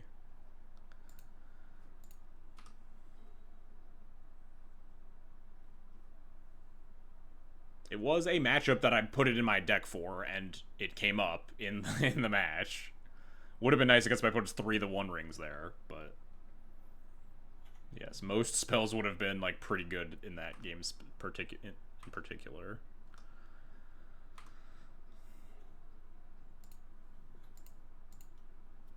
All right,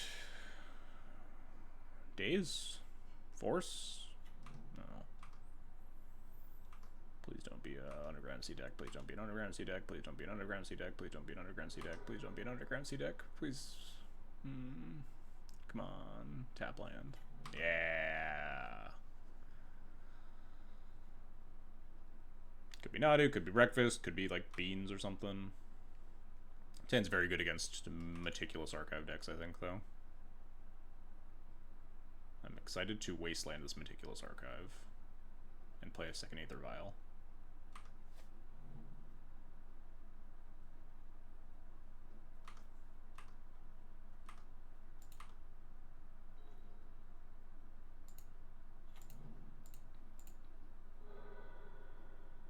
Am I the one that feels like I'm constantly losing to my Surveil lands? I've thought about it. I need to...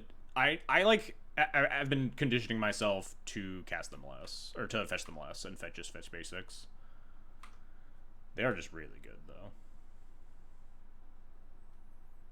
Seeing Bombers and D&T reminds me of the days where Goblins used to splash Thalia in the sideboard. The good old days. I remember that. Back when they had to play Tin Street Hooligan, too.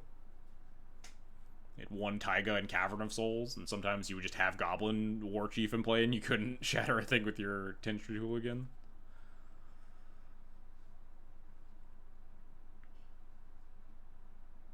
What are we doing here? Thinking about casting Brainstorm? No? Maybe?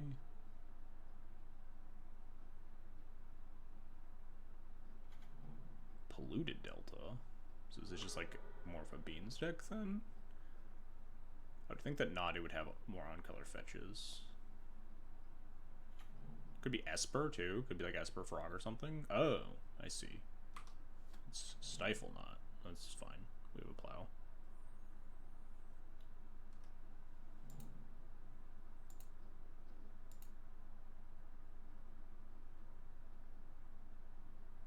When are we getting 1-2 Thalia? I don't think that would make Thalia particularly more playable, unfortunately. Thalia having 1 toughness is not, like, the worst thing about Thalia right now.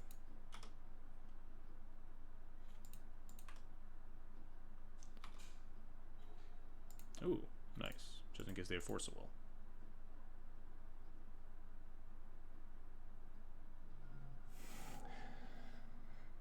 Alright, do I take 12 and play around their last card being Days after they force-pitched Days here? That seems not like a bad choice, right? Moto1221, thanks for the follow, appreciated. Surely they don't have double Days. I think I'm supposed to, right? Like, what's the... I guess the punch is they find second force, right? It's just a blue card, and then they just, like, cantrip and find a second force, and then we die. I don't think... Maybe I'm not supposed to. Maybe I'm just supposed to fucking jamming.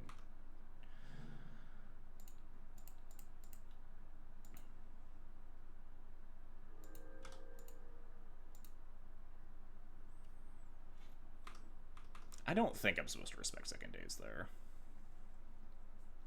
Does my decision change if they had fetched not... or if they had pitched not days? I'm not positive. Come on, let me take it up. Let me take it up. Don't cast Brainstorm. You gotta be chill. Be chill, opponent. Let me have this. Yes, very much rewarded. I don't think I liked giving them the ability to just, like, cantrip and find second force. It doesn't seem that much better than respecting second days. I don't know if I'm supposed to respect first days. It's a tough one. Maybe I respect first days if it, like, they have to find second force first finding first days. What's her name? Her name is Dog. Take up. Ooh.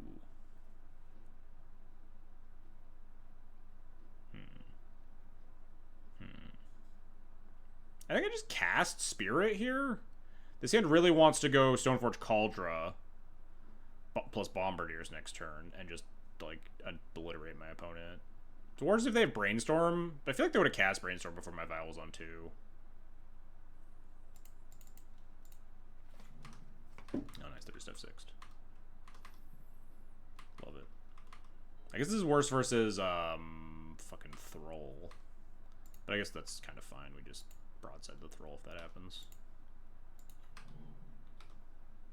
They're just F6ing again. Deal.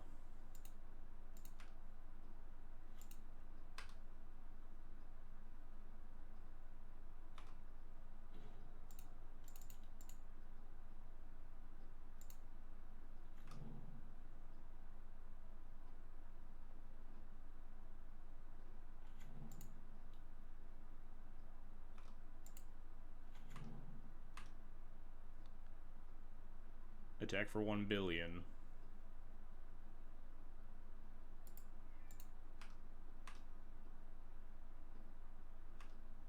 I think I'm just gonna toss the Stoneforge.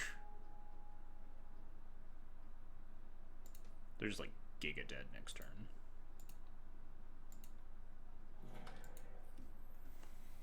This puts them dead to... Is this dead without combat damage next turn? No, we're 1 off. 9 plus 5 is 14.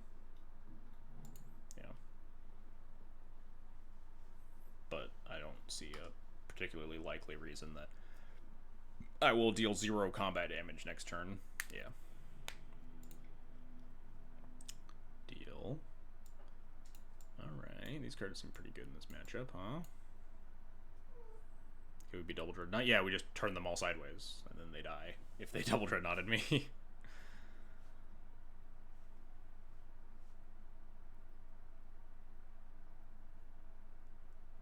Two of my creatures have menace, and one is like first strike and super whatever death touch, and we can sack the Kaldra after first strike damage to deal them 9, and then like sack the blocked if they like block one of the Bombardiers because they have menace.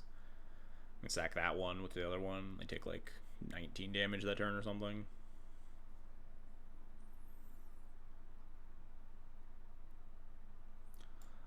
Anyway, these.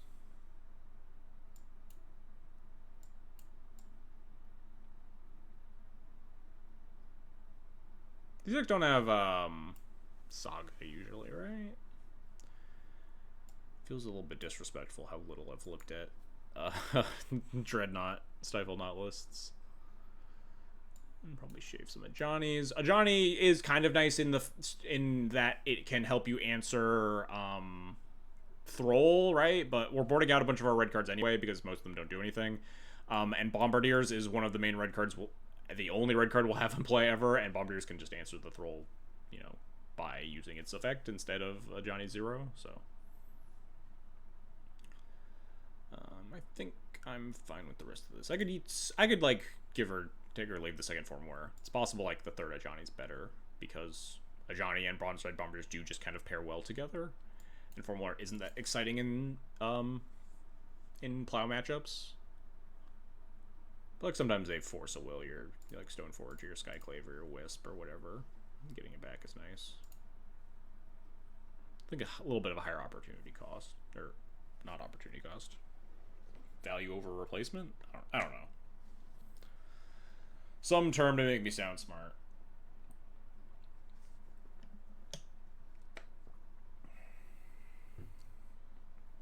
little bit of an unfortunate play pattern with Split Up with regards to Dreadnought matchup is that end step Thrall, untap Dreadnought usually means they're going to attack you in the air with a 1-2, and they have one tapped creature, one untapped creature. Do they even play Stifle anymore? Just Consign? Usually just Consign. Just like a really good card to main deck if you're allowed to in a deck like that. Or you just, cast it on your own Dreadnoughts or your own Null Drifters in those matchups, and then you just get to, like, annihilate Eldrazi and post with it. Whereas Stifle is kind of just bad instead. Sand. Kind of a little bad. I think it's good enough to keep, though. Got, like, Thrall Answers. Protected Thrall Answer is kind of nice. Like, obviously not good if they plow the Mom, but potential to, like, have an unanswered Mom into turn 3 Bombardiers, chuck the Mom at a Thrall.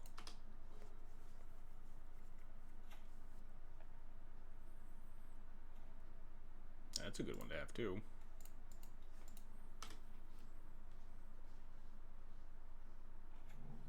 I think I'm supposed to respect Wasteland. Pretty sure these decks play Wasteland, usually. Double Island. Oh.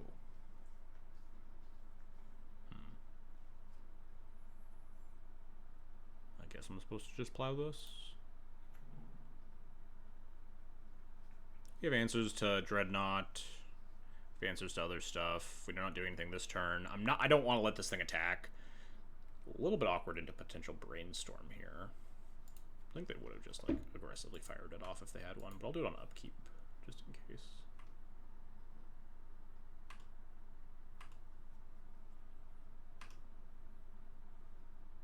We can always answer it with, like, Broadside or Recruiter and stuff, too, so not the end of the world.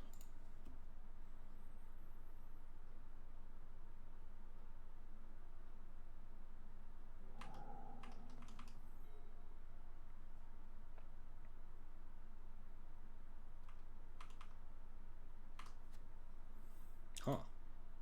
Nothing? You gonna, like, stifle me? Oh, okay, that's fine.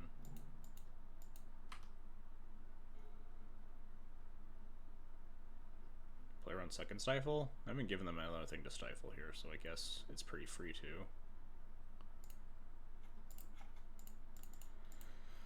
I'll cast my 1/1. This card isn't very good. Maybe it shouldn't be in my deck. It's probably worse than Enajani. Definitely worse than Enajani right here. Yeah, I should have boarded this out. They just like looking at the days in their hand and being like, this card doesn't do shit. Why would I daze this?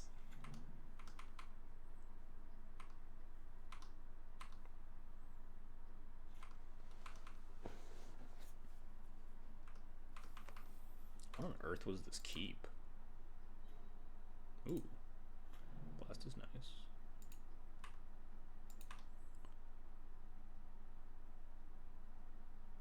I'm just hit him for 2. So they go. I don't see a big reason to play into days. We try to fetch next turn potentially. Do I blast a Dress Down if they cast it? We couldn't let them draw a card. I kind of want to just blast this Dress Down and not let them cantrip.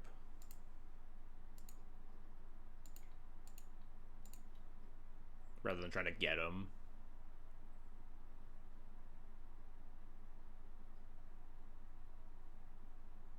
I'm gonna fetch basic planes here.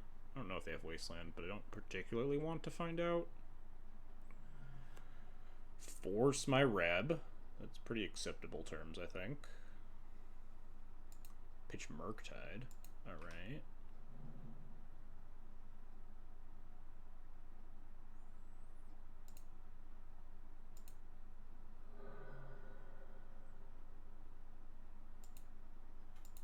Yeah, this is fine. I guess, no, there's nothing to eat.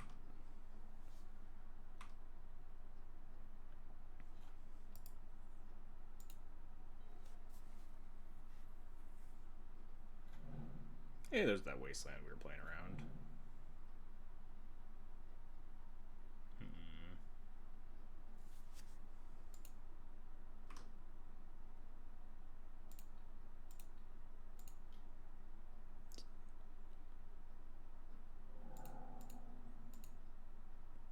super enthused to cast all of my spells into Daze. Oh, nice.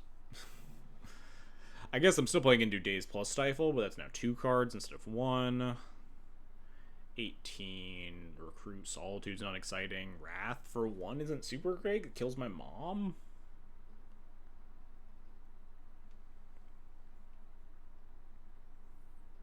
Just Bombardiers try to race them. Just recruit slower answer. I feel like their hand is clogged with white spells, right? So like if I recruit for an answer to Dreadnought and they find white card and then turn off my shit with Thrall, then that's not super exciting to me.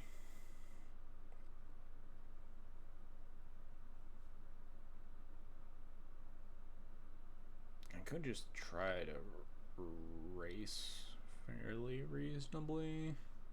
I could just Wrath for 1 and just take my lumps. I think that's like kind of fine. Unfortunately, I guess Wrath isn't my only answer to Thrall because we have Bombardiers here. Maybe I just Wrath for 1. It's either Wrath for 1 or Solitude. I don't love Solitude because they gain so much fucking life.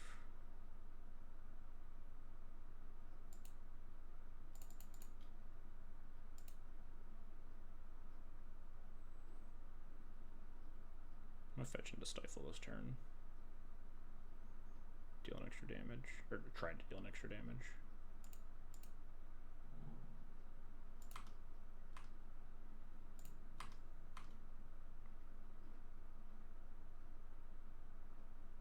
Maybe that's insane. Maybe that's stupid.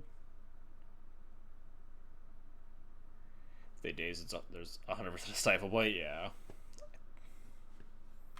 Maybe I'm not gonna play into this Stifle.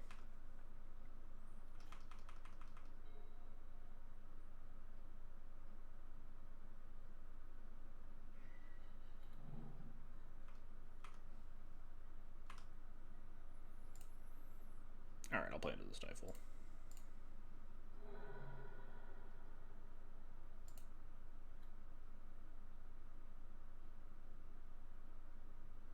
Let me eat.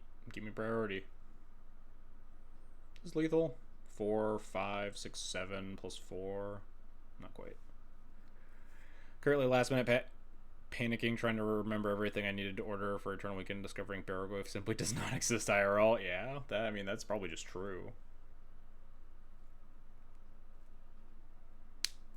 Might be good. Card is a scam. I think it's not that good. Alright. I will eat your Phyrexian Dreadnought. Gimme.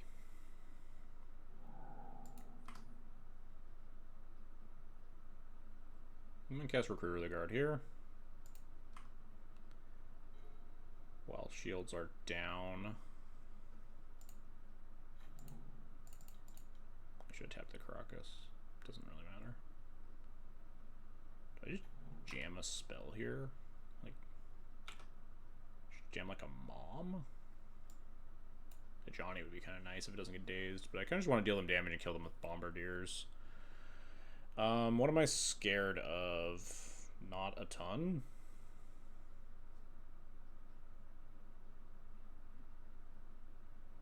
I'm just gonna punch him for 6 this turn, and we just have like lethal fall. Maybe just second Bombardiers. Maybe that's bad.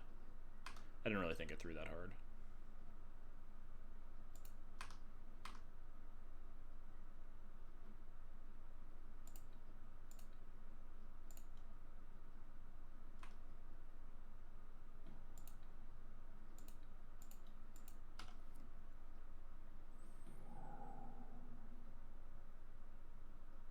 Is Bombardier lethal if they answer Sash? 3 plus 5 is Exactleys.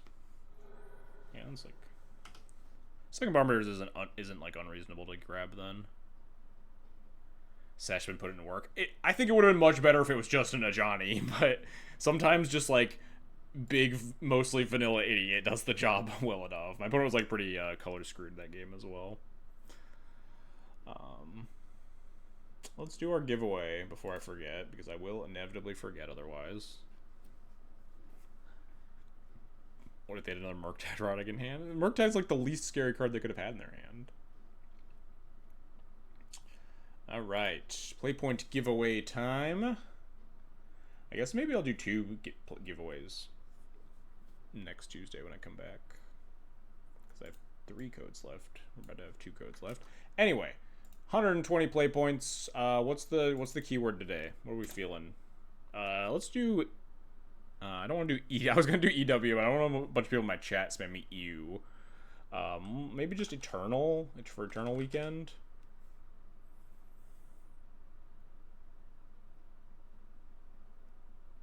Needle. I thought about it. Oracle, get out of here, Eureka. If you win Eternal Weekend, you should give all your subs 150 play points. All right. If I win Eternal Weekend, I will give all of my subs. I guess I can't give you play points. I get codes for them, but I will give all of my subs something. I don't think I'm allowed to make the giveaways sub only. Like I'm not allowed to like make people pay for them, right? Yeah, the codes are also for 120 play points, so something. Yeah, I tried to think of a thing, but hold me to it. Something worth a similar amount of value. I'll be fucking on cloud 9. You can convince me a lot of stuff if I win Eternal Weekend. Anyway, let's do Eternal Weekend. This is not that hard. You guys can type one long word. Exclamation point giveaway Eternal Weekend, one word. Type Eternal Weekend, get hyped for those of you that are in the States or flying from not the States. I know Sahar is coming from across the pond. Get your Eternal Weekends in chat. Also, I get to show off during this interim. Let's show off my sick tokens, huh?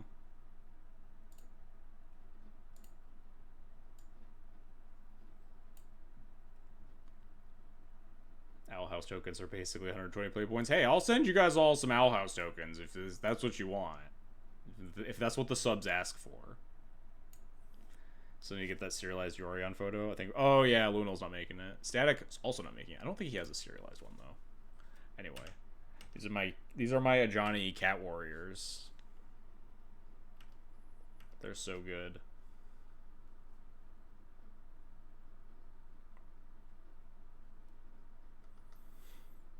She also made me some the rest of the tokens for the deck. Somewhere.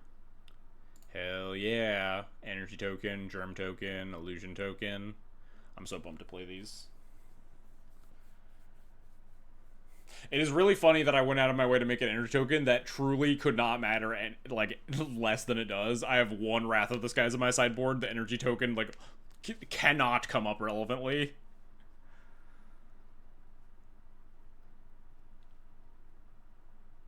I'm gonna like board it in versus Jeskai, cast it on a 4th, and like have extra energy, and then my opponent's gonna Daze Undoing, shuffle the 1 Wrath of the Skies back into my deck. And then I'm gonna cast it again for X equals more than 1 for some reason. Yeah, they endurance me. Yeah, but more realistically, it is to overpay sometimes and mark the energy token to make them think about a 2nd Wrath of the Skies.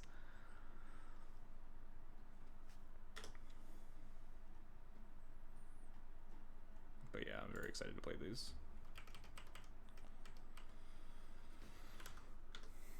Need a new germ token. Yeah, I mean, once you get to like the all foil deck, you just like, what's the next level of like sexy like additions to the deck I can do? You gotta like put a bunch of like cool fun stickers on your deck box and get a nice playmat and stuff. Use light mode. I've been on Blue Sky for like a week. Give me a break.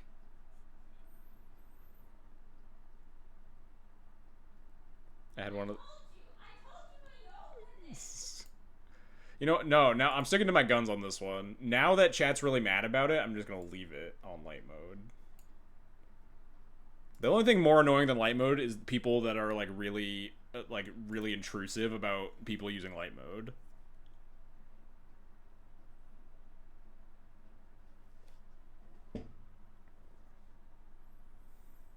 All your other tokens are painted artist proofs. Oh, that sounds hot. That actually sounds great. Yeah, you just need a germ.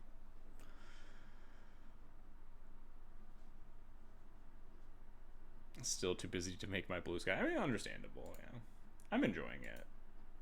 For now, at least. We'll see how long it takes to just devolve into actual Twitter. But for now, it's been like Twitter, but with a lot less brain rot. And doom scrolling.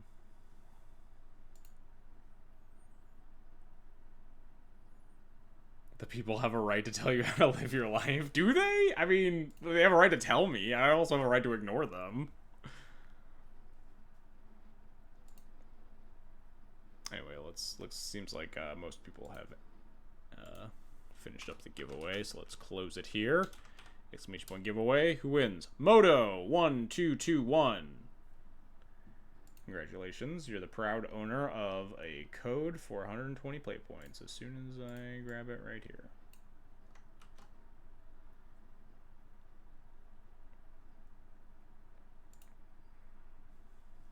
You don't enjoy scrolling for 5 minutes till you get to the stuff you care about? Yeah, and like an ad every like third post. And whenever you click on like a post that has 100 comments on it, all the fucking blue checks with like that are half bots and half like right wing like people are all at the top. Like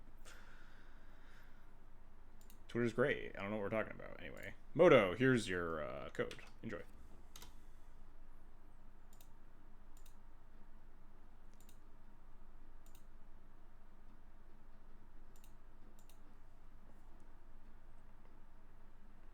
Crypto, yeah, all the crypto ads. Yeah.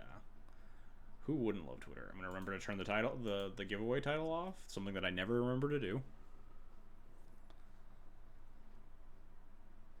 Your zombies on a mind flare. Your haunts is on the back of an oil slick Sword of Fortune Frontier. Damn, those do sound sick, honestly.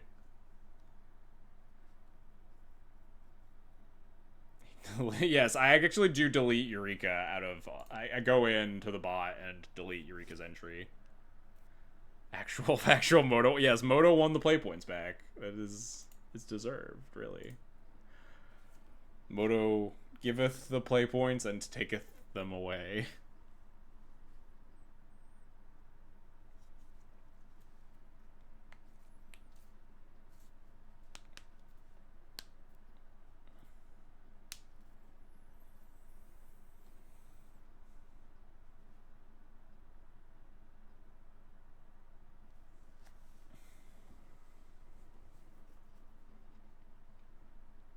I need to get D&T to play either a snake or horse token so I can make an owl house token that's the Snorses scene.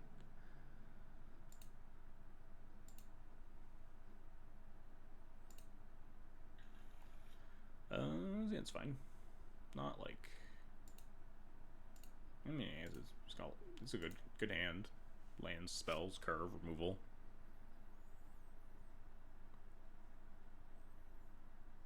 Can't really complain about this hand except for like the man is a little bit awkward with red card and no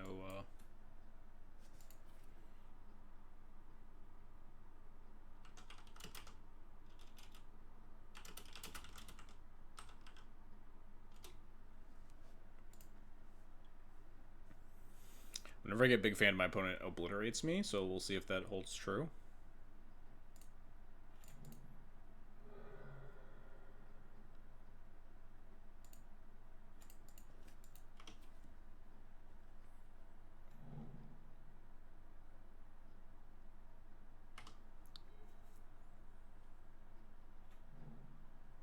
Alright.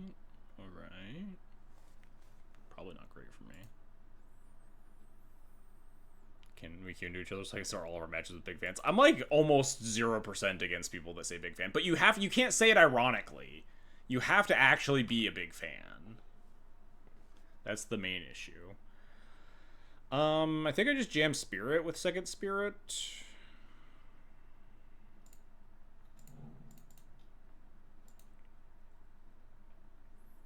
It's obviously not great if it's just like Reanimator and they Archon me or something, but we can like discard Marsh Flats, plow the Archon, have second Spirit, be semi-okay. And maybe they aren't on Reanimator. Maybe they're not going to turn to me. Nice. They're on like Sneak probably then? That's really good for our hand with our Karakas and our double Spirit of the Labyrinth. less good if they're just gonna turn to show and tell. What can they put in? Are they on like an omniscience build? I think I'm just gonna put in bombardiers because I don't think I have any other good options. I could play around like put in sneak attack plus spirit guide by putting in marsh flats, holding a plow for not Emrakul. I'm a little scared. This has to be like this could just be Atraxa, in which case I just want broadside, right? I think I just can't beat most sneak attack plus red source things, so I'm just gonna, yeah.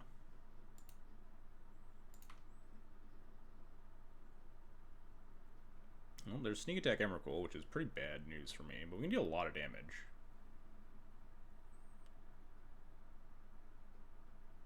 Times 2. I think the list that has done most, like, the lists doing well recently are on Zero Omniscience, if I'm not mistaken. I haven't looked closely at them. I was watching Jarvis' stream, and he copied Max's list, I think, that had 0, but Max's list is a little out of date. I've seen, like, that weird big artifact in some lists. It's like a 4-drop artifact that, like, exiles your cards and puts in creatures. I don't... Yggdrasil, yeah, that's the one. Is the Yggdrasil list on Omni? Man, I was much more excited to play against Max's list. Because that list looked pretty bad against Death of Taxes.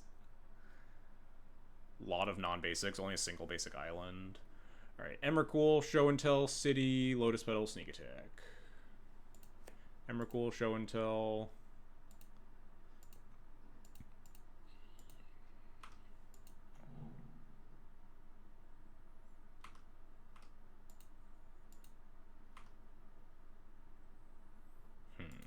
What's my plan? What's the way out here? I'm gonna attack for 5 plus 4. I guess let's draw a card first, huh? Oops. We could just draw like a Johnny would be pretty nice. I don't know if it would be enough, but that's definitely a way out, huh? 7 cards in hand. We know that many.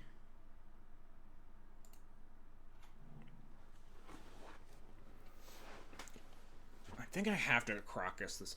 Crocusing this Atraxa is not great for me. They only really have the ability to make 1 creature, though. I guess if they could put the Atraxa back in and find Simian Spirit Guide. Maybe I have to hold up the Crocus and wait until they attack me. I can just attack with broadside this turn anyway. Yeah, because we're insulated versus Emrakul right now, depending on how they go. So we might have a turn to just wait here. Just attack with Bombardiers. The question is, do I throw a Spirit? It's an extra 4 damage, so it's 6 damage. Put them to 11, and then we can attack for 5. Wait, hang on. They're not dead, right? 5 plus 7. It's only 12. If we don't have to use the Solitude, then we can kill them next turn.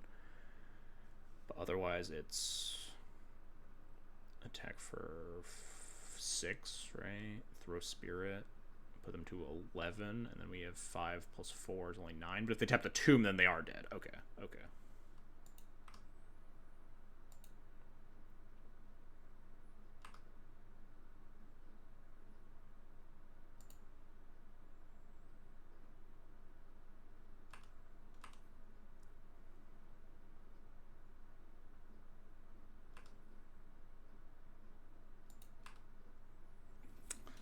But if they just sneak attack and then put in Emrakul and attack with Emrakul and Atraxa, then I'm just going to take 7 off the Atraxa. That seems like kind of... Then they gain 7 life, right? Also bad for me. We could just plow the Atraxa if that's what happens. Ugh. Could plow the Atraxa. I don't think I have to do it right now. But I could just not. I think I don't sack on Bombardiers. I think I just want Second Spirit because I might pitch it to Solitude instead of the Plow, and I don't want to lose my 1 Spirit that I have. So I think I just say go here.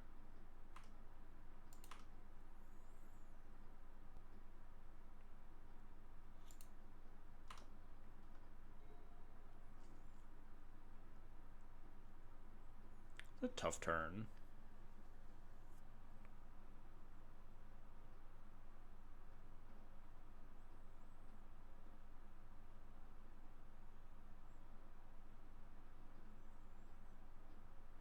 Second pedal's not good for me, right? Means we have to Solitude an Emrakul and plow an Atraxa and go from there, I think, and just try to deal all the damage. Just manually deal like 37. But they'll be like close to Hellbent at that point. If I'm plowing the Atraxas in the 3.3. I'm not I don't think I'm locked into plowing this Atraxa. Maybe I am.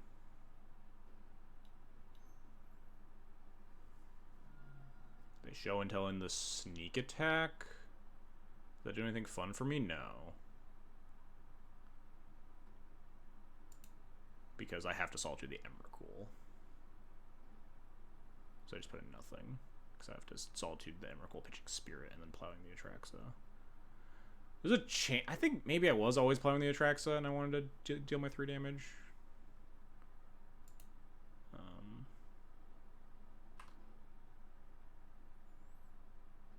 Just let this resolve. There's sneak attack.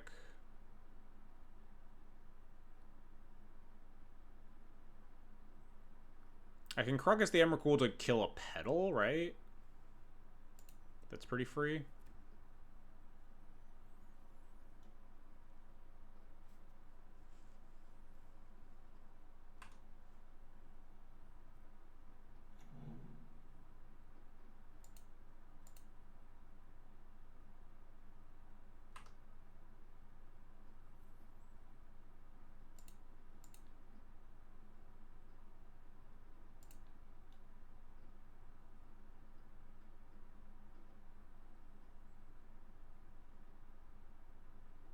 I don't know how much that'll matter, but...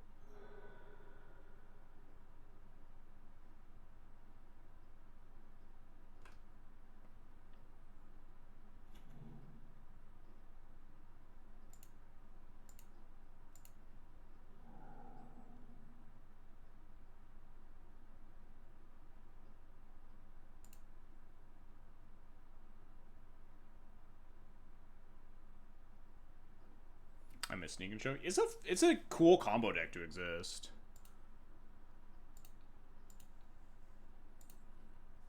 And then I let this Atraxa attack. I mean, I think if they had another Atraxa, they would have just like put it into play, try to find Force, but there's no reason to not let this Atraxa attack first, I don't think. And just plow before damage.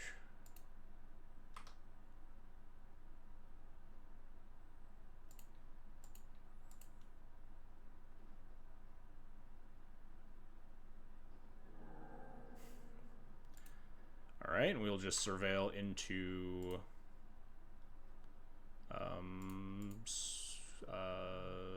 Skyclave. It's just that easy.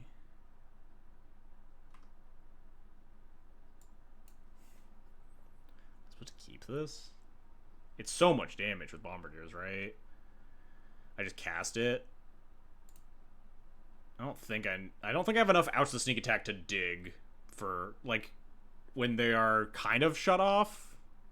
I think killing them is a pretty reasonable out. What's the math here?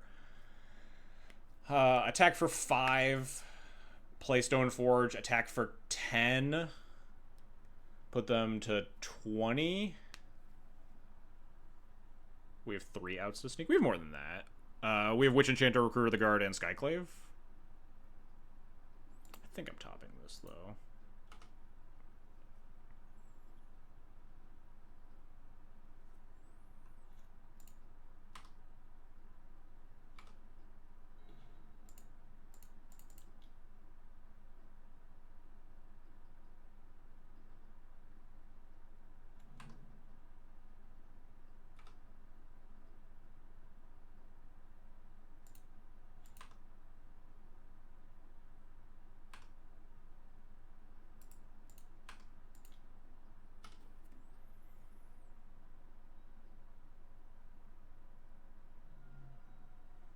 And then we attack for 10, put them to 20. I think we kill them in 2 turns? We attack for 10, put them to 20, and then we attack for 11, put them to 9, sack Kaldra, dead.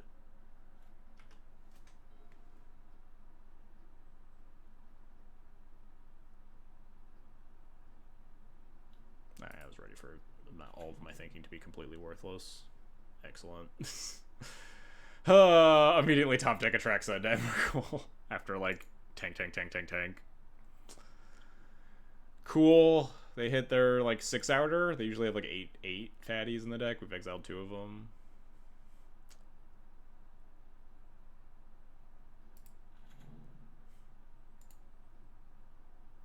That's fine.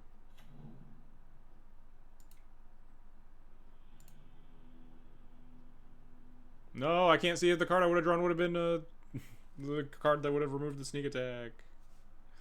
It doesn't matter because we like shuffled with the Stoneforge and stuff anyway. Didn't play around this. Yes, if only I should have.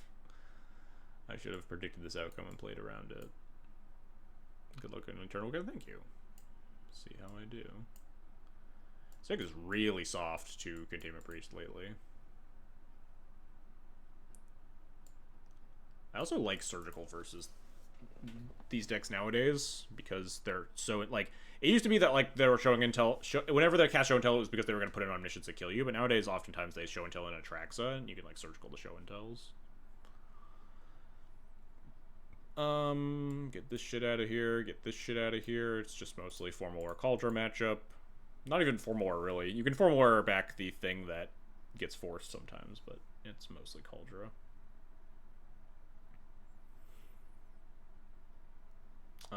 4 cards to cut. Do we cut Plows? They're mostly on a bunch of Atraxas, which is not super thrilling to plow, but is a thing you can do. Grizzlebrand, which is, you know, you're probably not winning for plowing it, and Emrakul, which you can't plow. One whole Archon? Yeah, I guess it depends on their list. I don't know their list specifically. So if they're on Archon, you definitely want Plows a little bit more. But I think we're mostly fine with Solitude. We have other ways to answer. We have, like, Solitude Recruiter. Wisp Containment Priest. Oh, wait, hang on. We can get rid of these Maguses instead. Let's see. This looks better. 2 Plows is fine.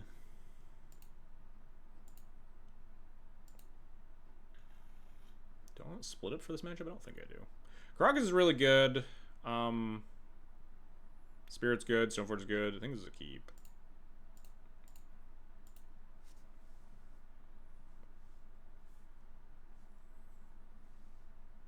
Plains Mountain. Spirit into Stoneforge into Kaldra. Yeah. The current lists are like pretty low on interaction for Containment Priest. It is like and a braid or 2 or something. Not a lot of permanent based hate. Their mana base is also a lot weaker, these current builds. They have like 1 basic island, 1 basic mountain. Old Sneak lists back in the day, they used to play like 3 islands in a mountain and like all your wastelands were really bad.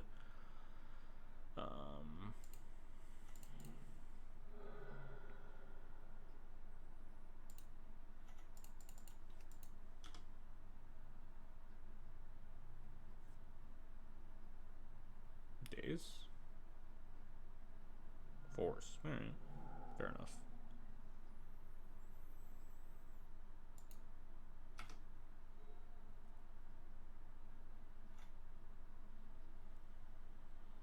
Stoneforge plus Surveil, probably. We could try to play it safe. Sneak and Show being sold by Sea Priest is terrible. I mean, for like the longest time between Sea Priest, like after Priest got printed and they were on Omniscience for so long, it was just like kind of bad because they would never cast Show until unless they were just killing you with Omniscience, and Priest didn't actually do anything. I think with the way this hand is set up, maybe I'm supposed to just play around something. Although, like, I don't have to reveal Karakas. I get got by like Soul Land, Sneak Attack, Mana Source, which is like reasonably likely, but I also get got by Soul Land, Sneak Attack, kill you next turn with 2 red sources, right?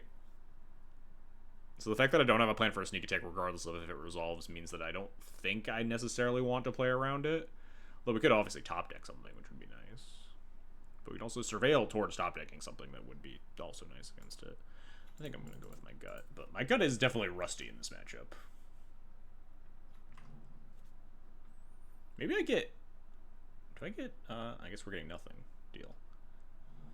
I was thinking about getting Formal Wear for Priest. Or for Spirit, but... Now we just don't get to make that decision. Now this is a matchup where I'm not sure if Consign is good. I guess, like, because Solitude is good. It's, like, not unreasonable for that to be the line.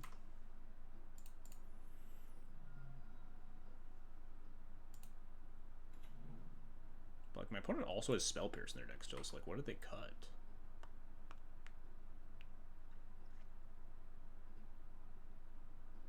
This feels good enough. They haven't cast anything, though. What do they have? Just, like, Sneak Attack, not playing around Wasteland, instead playing around Sneak Attack removal. They have nothing. They've had a bunch of interaction, but, like, they don't have cantrips. They just have half of the combo, not the other half. They would have cast a One Ring. One Ring is a scary card, though. I think I want to put that on top.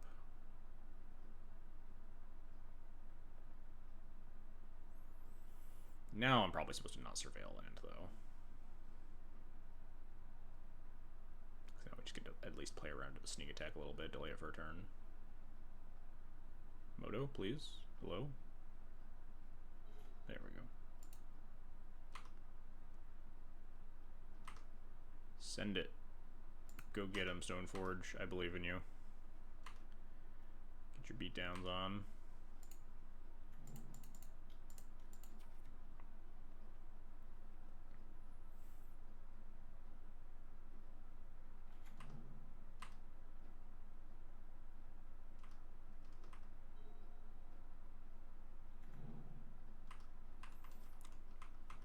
Maybe I was supposed to Flicker Wisp my Stoneforge that turn.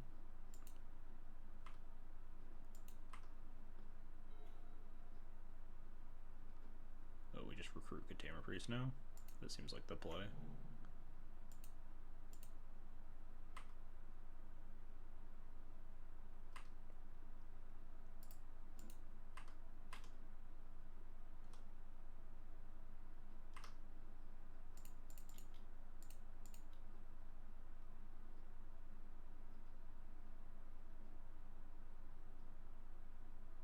Could have Force.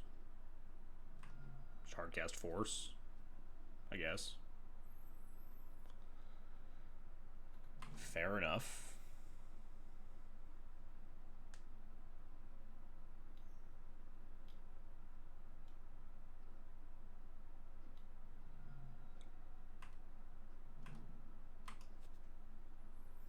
Be a good turn to draw a pre-war Formal Wear, huh? Alright, no Sneak Attack is very good for me. It was definitely a turn where I was extremely cold to it.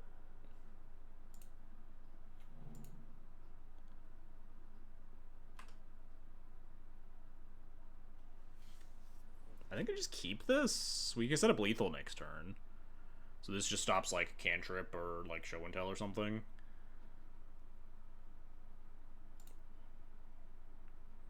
Wait, do we have lethal this turn? 4, 5, 6 plus 4. We're 1 off? 1, 2, 3, 4, 5. Fuck. I could bottom it, try to lethal them by ripping a... Or I could mill it, lethal them by ripping a land.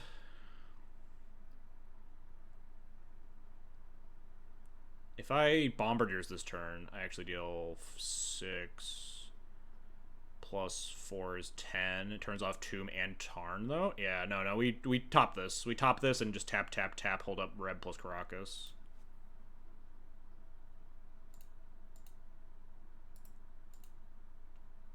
Yeah. Sack the useless Stoneforge. Hey, can I top this? Moto, please? Hello? Moto? Come on.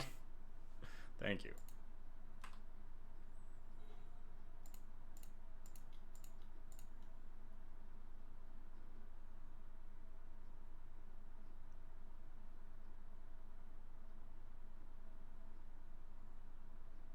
Was opponent on Sneak? Yeah, opponent's on Sneak and Show. Not Yorion. This is my Yorion. Gonna force again. Now we just have lethal.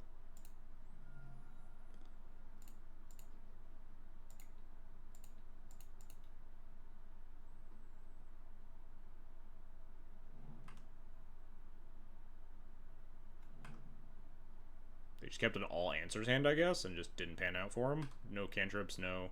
All answers, maybe half of the combo. Just never found a cantrip or the other half.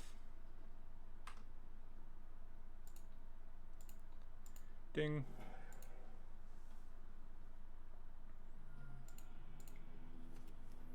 Yes, and this is my Yorion. It's a little confusing because it's over on their side of the battlefield or whatever, but that's just how Moto does things when you only have one companion in the match. Alright, we didn't really see anything that makes me think I want to sideboard any differently. Did you always have lethal? No. They tapped the Tomb that turn. To cast the Force of Will. That's the only thing that gave us lethal.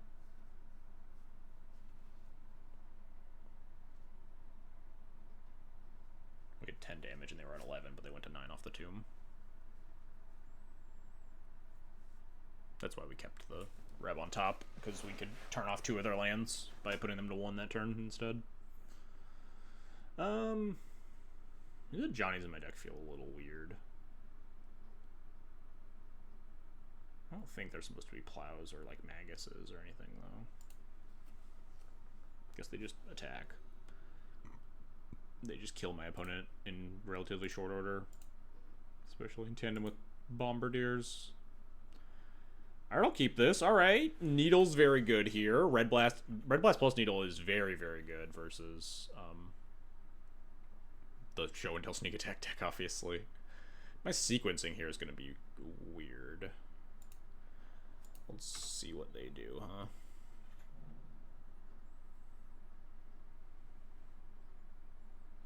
I think I just need to jam Vial on one and see how that goes for me.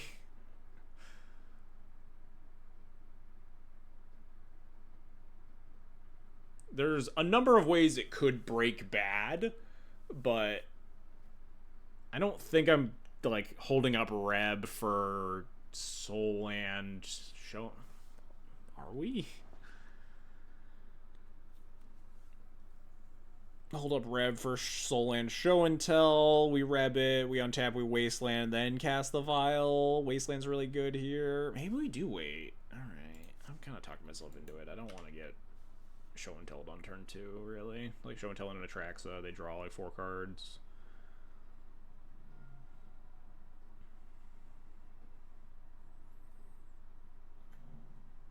I'd hold up Reb. I'm Coward. Maybe I'm Coward too.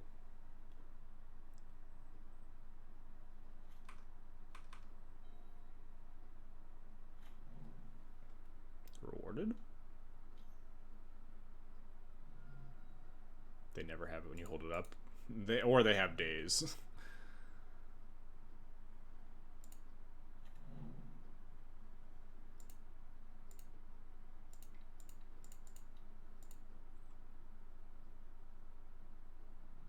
Oh, they just have Force. Alright. What's the plan now? Force Pitch, Show and Tell. I guess the plan now is they're probably going to put in Atraxa. If they put in Emrakul or Griselbrand, that shit sucks really badly for me. If they put in Griselbrand, we want Needle. If they put in Atraxa, we just Needle Sneak Attack and then Caracas it and play Vial. I think I want to put in Needle, because if it's Emrakul, we're fine. If it's Griselbrand, we only win if we Needle. If it's Atraxa, Needle's not as good, but still, like, okay. It could also be, like, Sneak Attack plus Simian Spirit Guide plus Creature or something. Unlikely, but possible. Oh, they just have Omniscience. Sure. Alright, fine. Well, none of our choices were beating that. I guess I name Griselbrand now. In case Griselbrand's their payoff for Omniscience.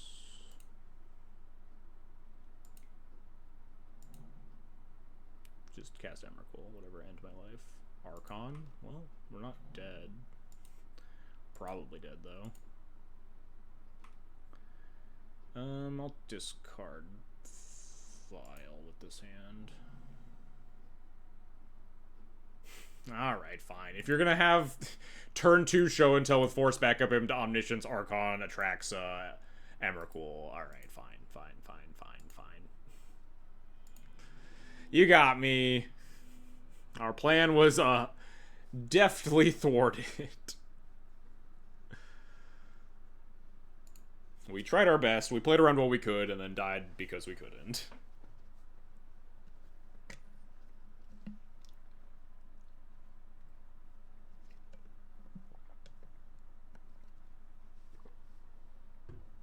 I don't even think I would have put in Witch Enchanter, honestly. We didn't see it on Omniscience in games 1 or 2, so it's like more likely to me that they're going to put in a Sneak Attack or a Griselbrand. I guess Sneak Attack, you'd kind of be okay putting in Witch Enchanter. Maybe not, because if they're putting a Sneak Attack, it's because they probably have Simian Spirit Guide plus Creature or something. It depends a lot on what we've seen. And based on the information that we had, I had no reason to expect them to put in Omniscience.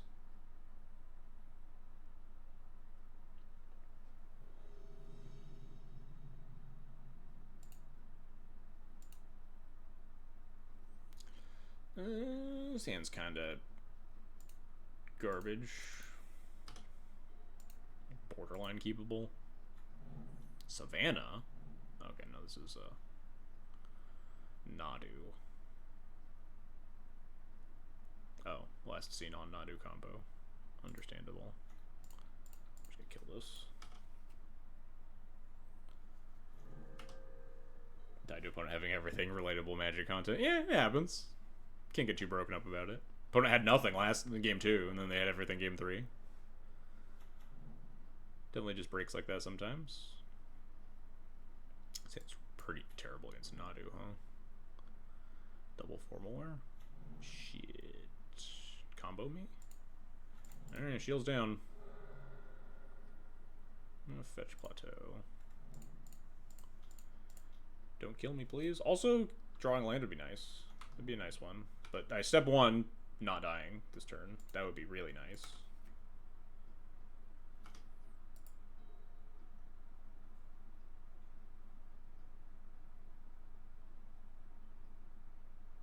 I guess I shouldn't F6, huh? I'm supposed to like pretend I have Solitude or something. You probably just go for it anyway, right? You need to draw a card off the Solitude, and I go down 2 cards. You have to play the Nomads into the Chainsaw, but the Nomads can just direct the damage to the Halfling.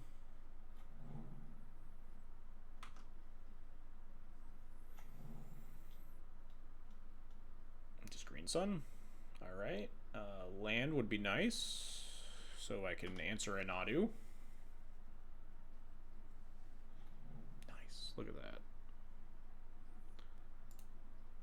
I mean, still not great. I have 4 cards in hand. We have no instant speed interaction yet. They're gonna go to 5 cards. We do have 2 red cards in hand. Unlikely to cast both of them, especially on 5 mana. There's a possibility we draw Magus, which would be really nice. We're gonna get Plains.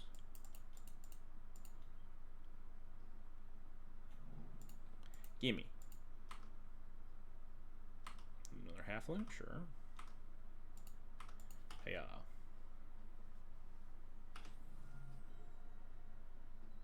probably just a, like, Chainsaw Halfling plus Mom turn. I want to get this Bombardiers online. Maybe it's just Bombardiers start hucking stuff at Halflings. Bombardiers huck Stoneforge. And then, like, Chainsaw hucking more stuff. Although, throwing Stoneforge is sad because I'd rather kill all the Halflings to leave up instant speed Chainsaw. But Chainsaw isn't very good at breaking up the combo anyway. Because they can always Nadu into Nomads and draw 4.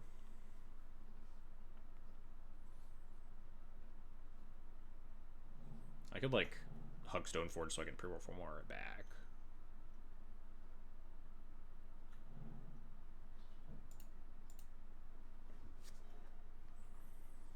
Land is nice. Land means it's the most mana efficient to probably Bombardiers plus Mother of Runes here. It's worse against a Swords to Plowshares, which is definitely not unreasonable for them to have.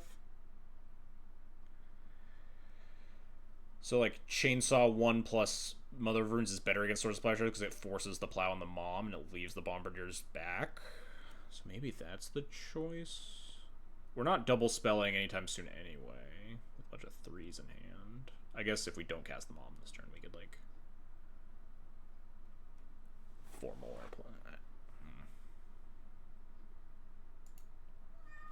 I think I like the Mom choice. I think I attack with just Skyclave here. If they double block, we just chainsaw off the Stoneforge. Pretty free to do.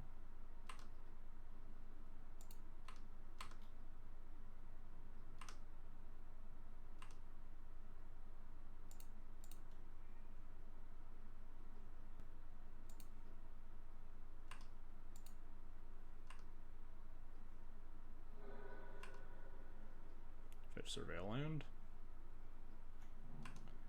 Yep.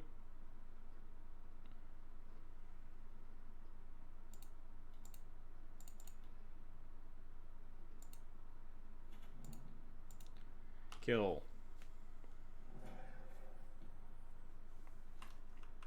No plow, huh? Maybe my choice was bad. Dying? Dying time? It feels like dying time, huh? Casual draw 12. Alright, good enough. None of my plans were very good against that.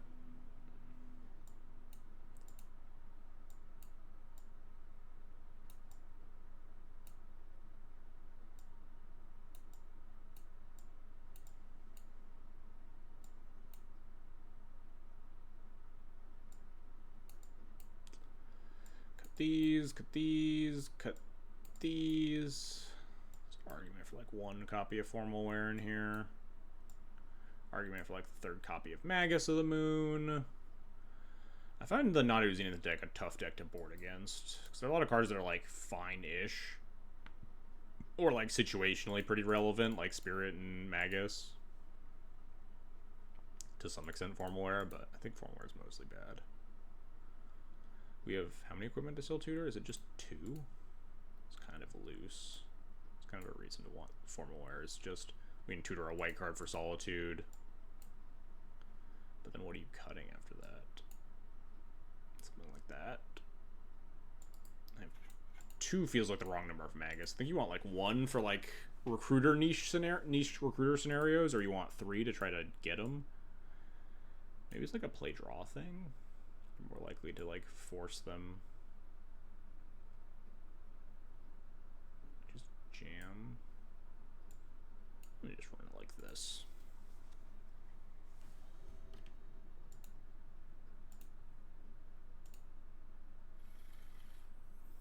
Alright, this hand is mediocre, but fine. It's definitely a hand that is not going to cast this Red Elemental Blast anytime soon. Unfortunately, my hand is also pretty choked for mana. I really want to chainsaw my own Ajani instead of chainsawing this bird, but I think I'm just going to chainsaw the bird. I'm going to mill this. I just want more lands.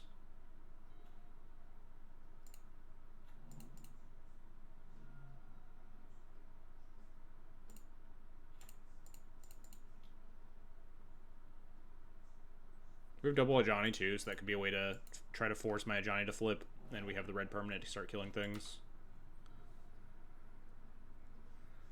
Would love to find some more lands here.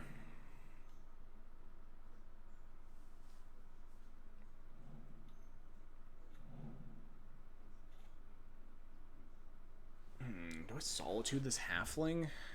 Solitude Halfling, pitch Spirit. Just to keep my Reb up. Doesn't seem like the worst choice to me.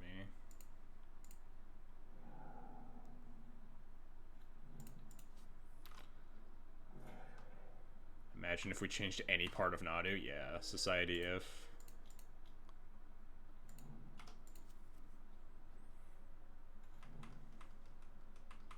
Yeah, like these situations happen a fair amount where something like Magus Moon would have been really good to cast on turn 2 or on turn 3. But sometimes they just have a hand that just like fetches basic, and your Magus is textless and also not a white card to pitch to Solitude.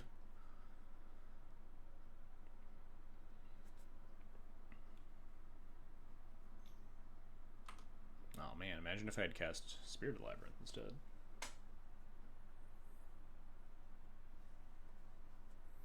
I think solituding that halfling is pretty aggressively signals that I have Reb.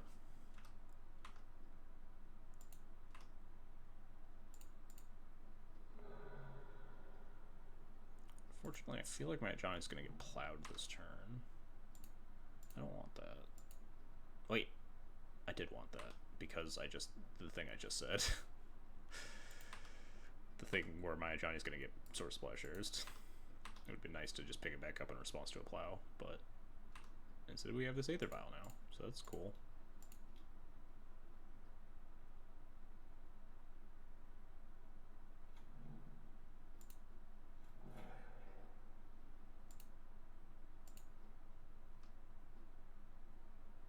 Yeah, this was really stupid.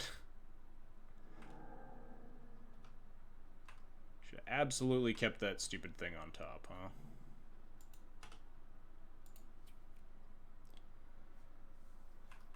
Was mostly thinking about Karakas as a Nadu card and not as a my own deck card. Is this gonna be Green Sun for Nadu, force me to Red Elemental Blast it and give them a card? Oh no, it's just Ponder, sure. Draw a land would be nice. Man, I really should have kept that Karakas, huh? Just equip this big chainsaw to a Cat Warrior, punch them. Oh. I mean, I guess. It's a pretty reasonable exchange for me, I think.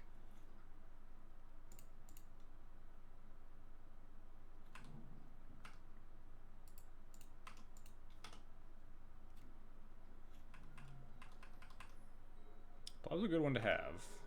Green Sun now.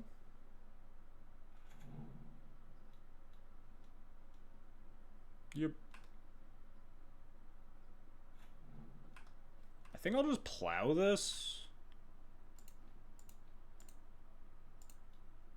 Maybe this is bad.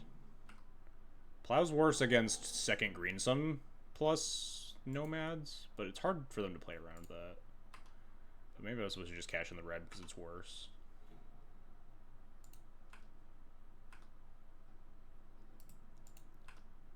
Put Johnny in the graveyard and a Stoneforge in the graveyard, that's it. I think we just call draw. Put them to 2, 1 if they fetch.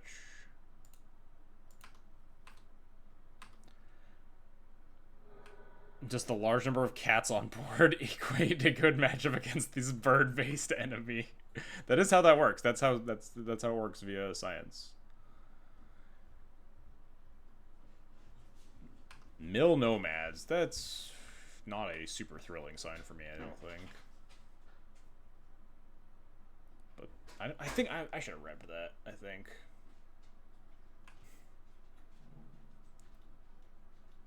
If only I guess Sword Splashers doesn't actually do anything here. Because it's a safekeeper. I could make them Zack a land or something, but that's it.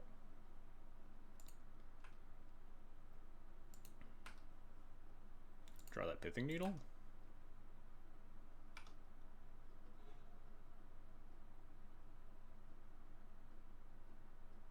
Might have been able to do something if I had that. If I had a Formula for the Ajani here, plus another Ajani.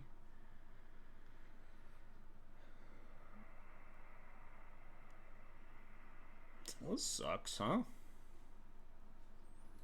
This sucks a lot. I wish I had my chainsaw too. I think it's just attack all, Violet, like Kaldra, send all, block here, Violet and Ajani to flip it, like plus or something. Cry a lot, probably die to Safekeeper plus Nadu, but maybe they miss pretty hard. Seems unlikely.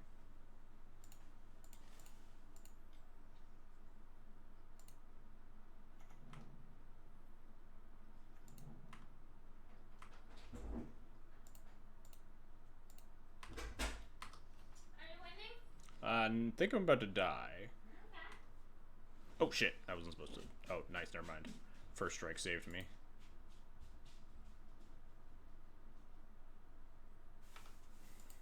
Almost clicked their damage there.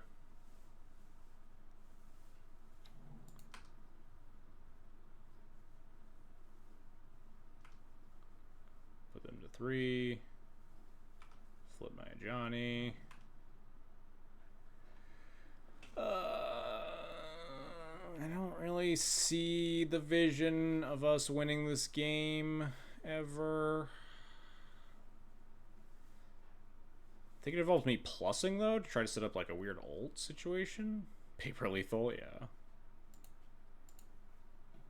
Also makes these guys 3 power. I also think I rebbed this Nadu on upkeep to make them like sack land for less mana on their own turn. Hello, mana traders, how's it going? Destroy target blue permanent. I guess, what did I ended up plowing the Nadu and they're at 3 life. If I had rebbed the Nadu that turn and I had a plow in hand, they'd be at 3 less life and they would have like just died there. I definitely should have rebbed that turn.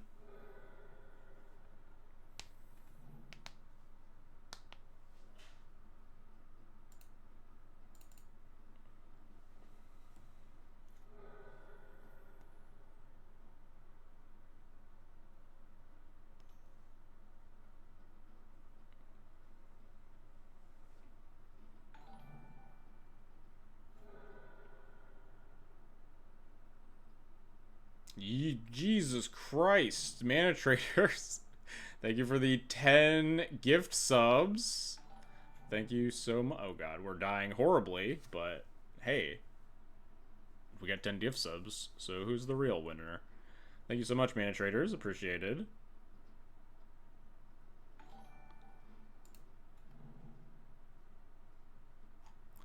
We are not like dead, but mostly dead. I'm gonna let them just do their thing for a little bit. Oh, they hit like a plow. We gotta be dead, right?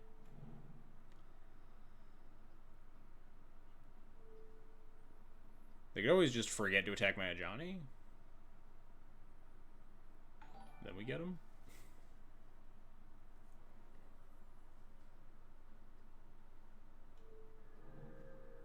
All right, they plowed my germ token. Thank you so much again, mana traders, as the notifications just keep coming in.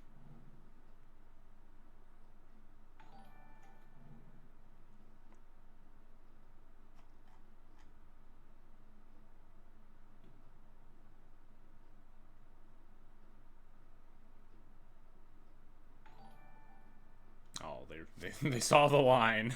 Dang. They didn't hit a Force of Will. If we draw Bombardiers, and also they could hit a Force of Will in their next, 1,800 cards that they hit here. But oh no, we have a Vial. Bombardiers.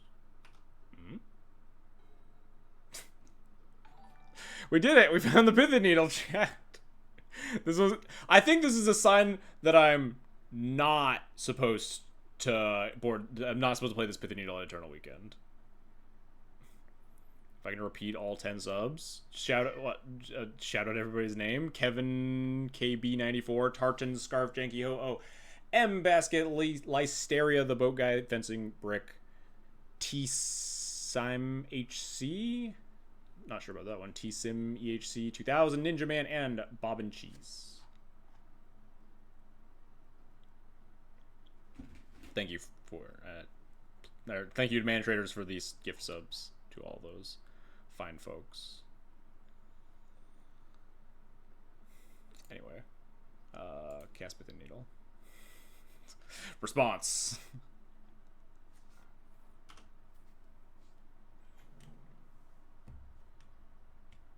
Yeah, we die. Response, we die. If we had drawn, I think if we draw Bombardiers, we still die there probably because they just draw into Plow, so we can't attack or zero realistically. So we're probably very dead regardless. But yeah, I'll make my opponent click through it a little bit. Oh, they hit Endurance too, so I can't like deck them. Are they out of plows? No, they're only down 2 plows. I'm curious on if we could have top decked Bombardiers or Magus to kill them here. No, because they could hit so many more. I guess they can't hit more creatures, right? They're bricked on, like, creatures here. They have more All right, they have more plays. All right. Oh, we're good. We're good. They got it. They got us good. I think that game came down to the Red Elemental Blast versus the Plow play. I think I got punished, but not for the reason I was expecting. I should have fired off the Reb while it was, like, fine, and saved the Plow for something, like, more universal. I could have also plowed the Safekeeper in response to the Green Sun for 3 to, like, put them short one more land, which, like, probably didn't end up mattering. Ugh. But bring a Chainsaw to Eternal Weekend. Could have won that game if they didn't pending my Chainsaw, too. That was a pretty heads-up play for them. We ended up in a position where we could have killed them with the Chainsaw. Dang. Tough game, but we played... We drew the needle exactly, like, one turn too late, too, if we had drawn the needle the previous turn. I think that is a sign that we just want to go back to the old plan. I think that's a sign that the needle was bad. Because the needle came through for us on the exact turn we didn't want it. I think it's a sign from the gods. This is when we started the stream saying, like, hey, if this needle comes up and it's good, we're going to play it at Eternal Weekend. And it was the exact opposite. The needle showed up at the worst possible moment. I don't know what this button does. Oh. Okay. I don't know what a hype chest is, but... Bring Chainsaw to Eternal Weekend. We managed to go 3-2 from 3-0, which is, you know, not the most exciting thing in the world. But honestly, I was a little nervous because usually when I'm, like, really pumped about my list and we do really well in, like, a league or something, then I'm like, all right, we're gonna get fucking KO'd at Eternal Weekend, like at the big event. But we got a nice, respectable 3-2 with the list, so we're feeling very okay about Eternal Weekend. Mana Traders, holy shit. Thank you for the 20 gift subs. Unreal. Thank you so much, Mana Traders. Shout out to Mana Traders. They have a great... I don't actually have Mana Traders service. I don't have any rental service, but... Shout out to Mana Traders for the people that do use Mana Traders. We'll read them off for Mana Traders yet again. God, this is so many people. It's 20 people? Thank you, Mana Traders, for gifting a sub to Wits End, Crazy, Caesar97, Coderific, 9 Cetheris, Janky B, Hondo Trigger, Moist Junk Cursed Pikachu, Maw5, Stefan H, Fornia, Tristan Davenport 23, The Grixis Guy, Calmomo, Grateful Head, Ryzen Rodriguez, Magic Dad, Andreas Rosen, Bookish Matt, The Woody AD. Time to get some service for real. Yeah, might. Could definitely use it. My poor no rental service self playing my mono white deck, or I guess it's not mono white anymore. But thank you so much. Yes. Shoutouts to everyone. Thank you.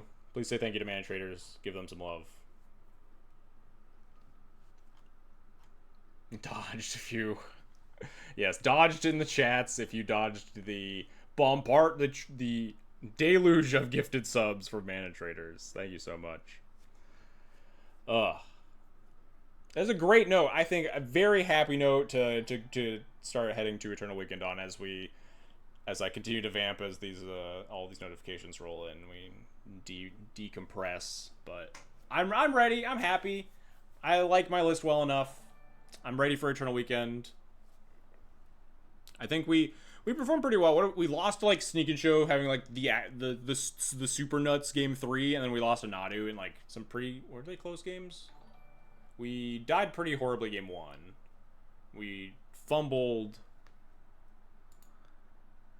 And I think we fumbled in that game, too, that we could have gone through. But Nadu matchup's tough, and I think the Red Splash is definitely, like... looking okay for the Nadu matchup versus, like, mono white or red or black white. Good luck at Eternal Weekend. Thank you. But yeah, I'm excited. I don't know how many of you are going to Eternal Weekend, but hopefully, if you're there, see you there. Um, come say hi. I'll be there. I won't be on site Thursday, probably. I might walk over to get my badge. But I'll be on site Friday, Saturday, and Sunday. I'll be playing the Legacy High Roller event on Friday instead of the Vintage main, and then the big Legacy event on Saturday, and then I'll do whatever on Sunday. Not sure yet. I usually only play MTGO once or twice a week on stream specifically. I stream every Tuesday night, and some weekends, depending on what's going on. Usually about 5 streams a month is the plan. Wow, these notifications just keep coming, huh? Just truly unending.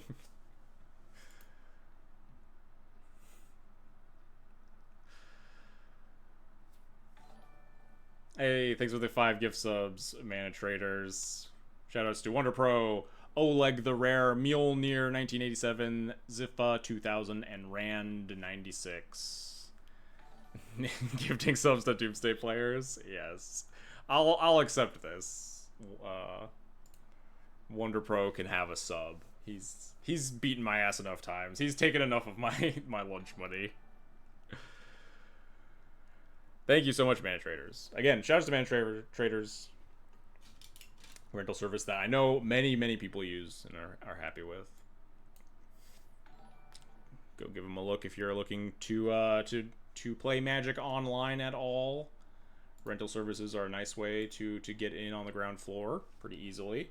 Mana Traders, one of the biggest, if not the biggest. I don't actually know. But yes, thank you. Thank you. I know they sponsor a lot of good streamers. Anyway, I think we're gonna end it here. We'll go find someone to raid.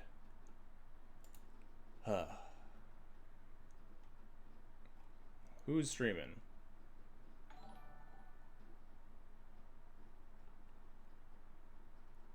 Anyone streaming Magic the Gathering? Raid. A lot of people streaming Arena. Who's streaming Modo? MTGO.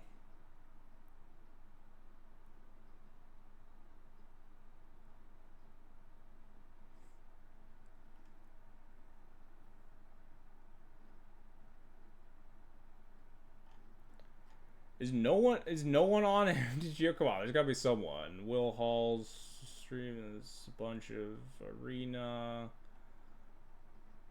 More Arena. Harain is playing. Wait, really? I know Harain. Harain's in the chat sometime. Oh, hell yeah. Let's go raid Harain. Hell yeah. Streaming Stiflenaught? Good. Thank you for the shout, Harry. Good plan. Alright.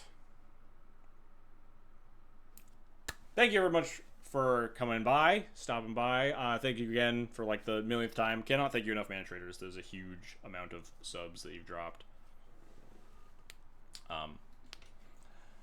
But yes, thank you everybody for coming by, enjoying the stream. We'll be back next week with hopefully a fun Eternal Weekend debrief. Talk about how it went and talk about the plans for the next couple of months in the post-Eternal Weekend stream schedule. And I'll see you guys all next week, and maybe some of you at Eternal Weekend.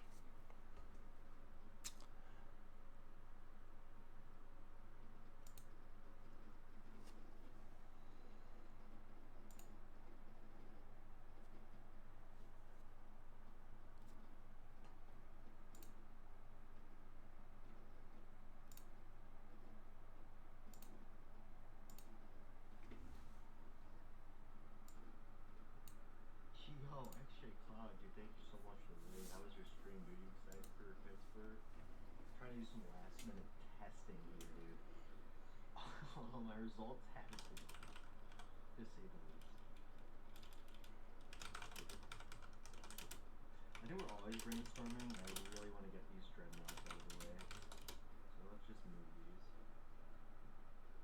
Oh, fuck. Does that change anything?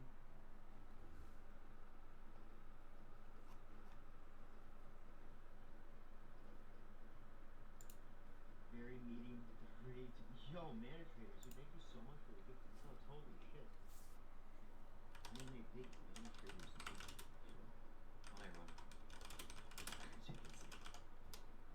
this does change things. Wait, what? Oh, our compound is.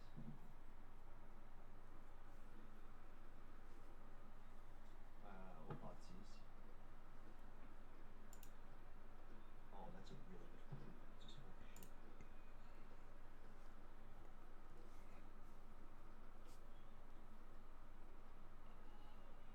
There's a saga. That's why we helped the wasteland. Painters. Nope.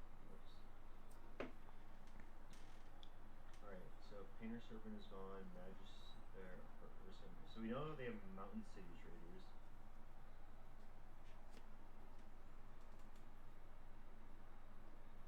Okay, here's what we're gonna do. We're gonna go for a huge blowout. See if we can bait anything on this frog.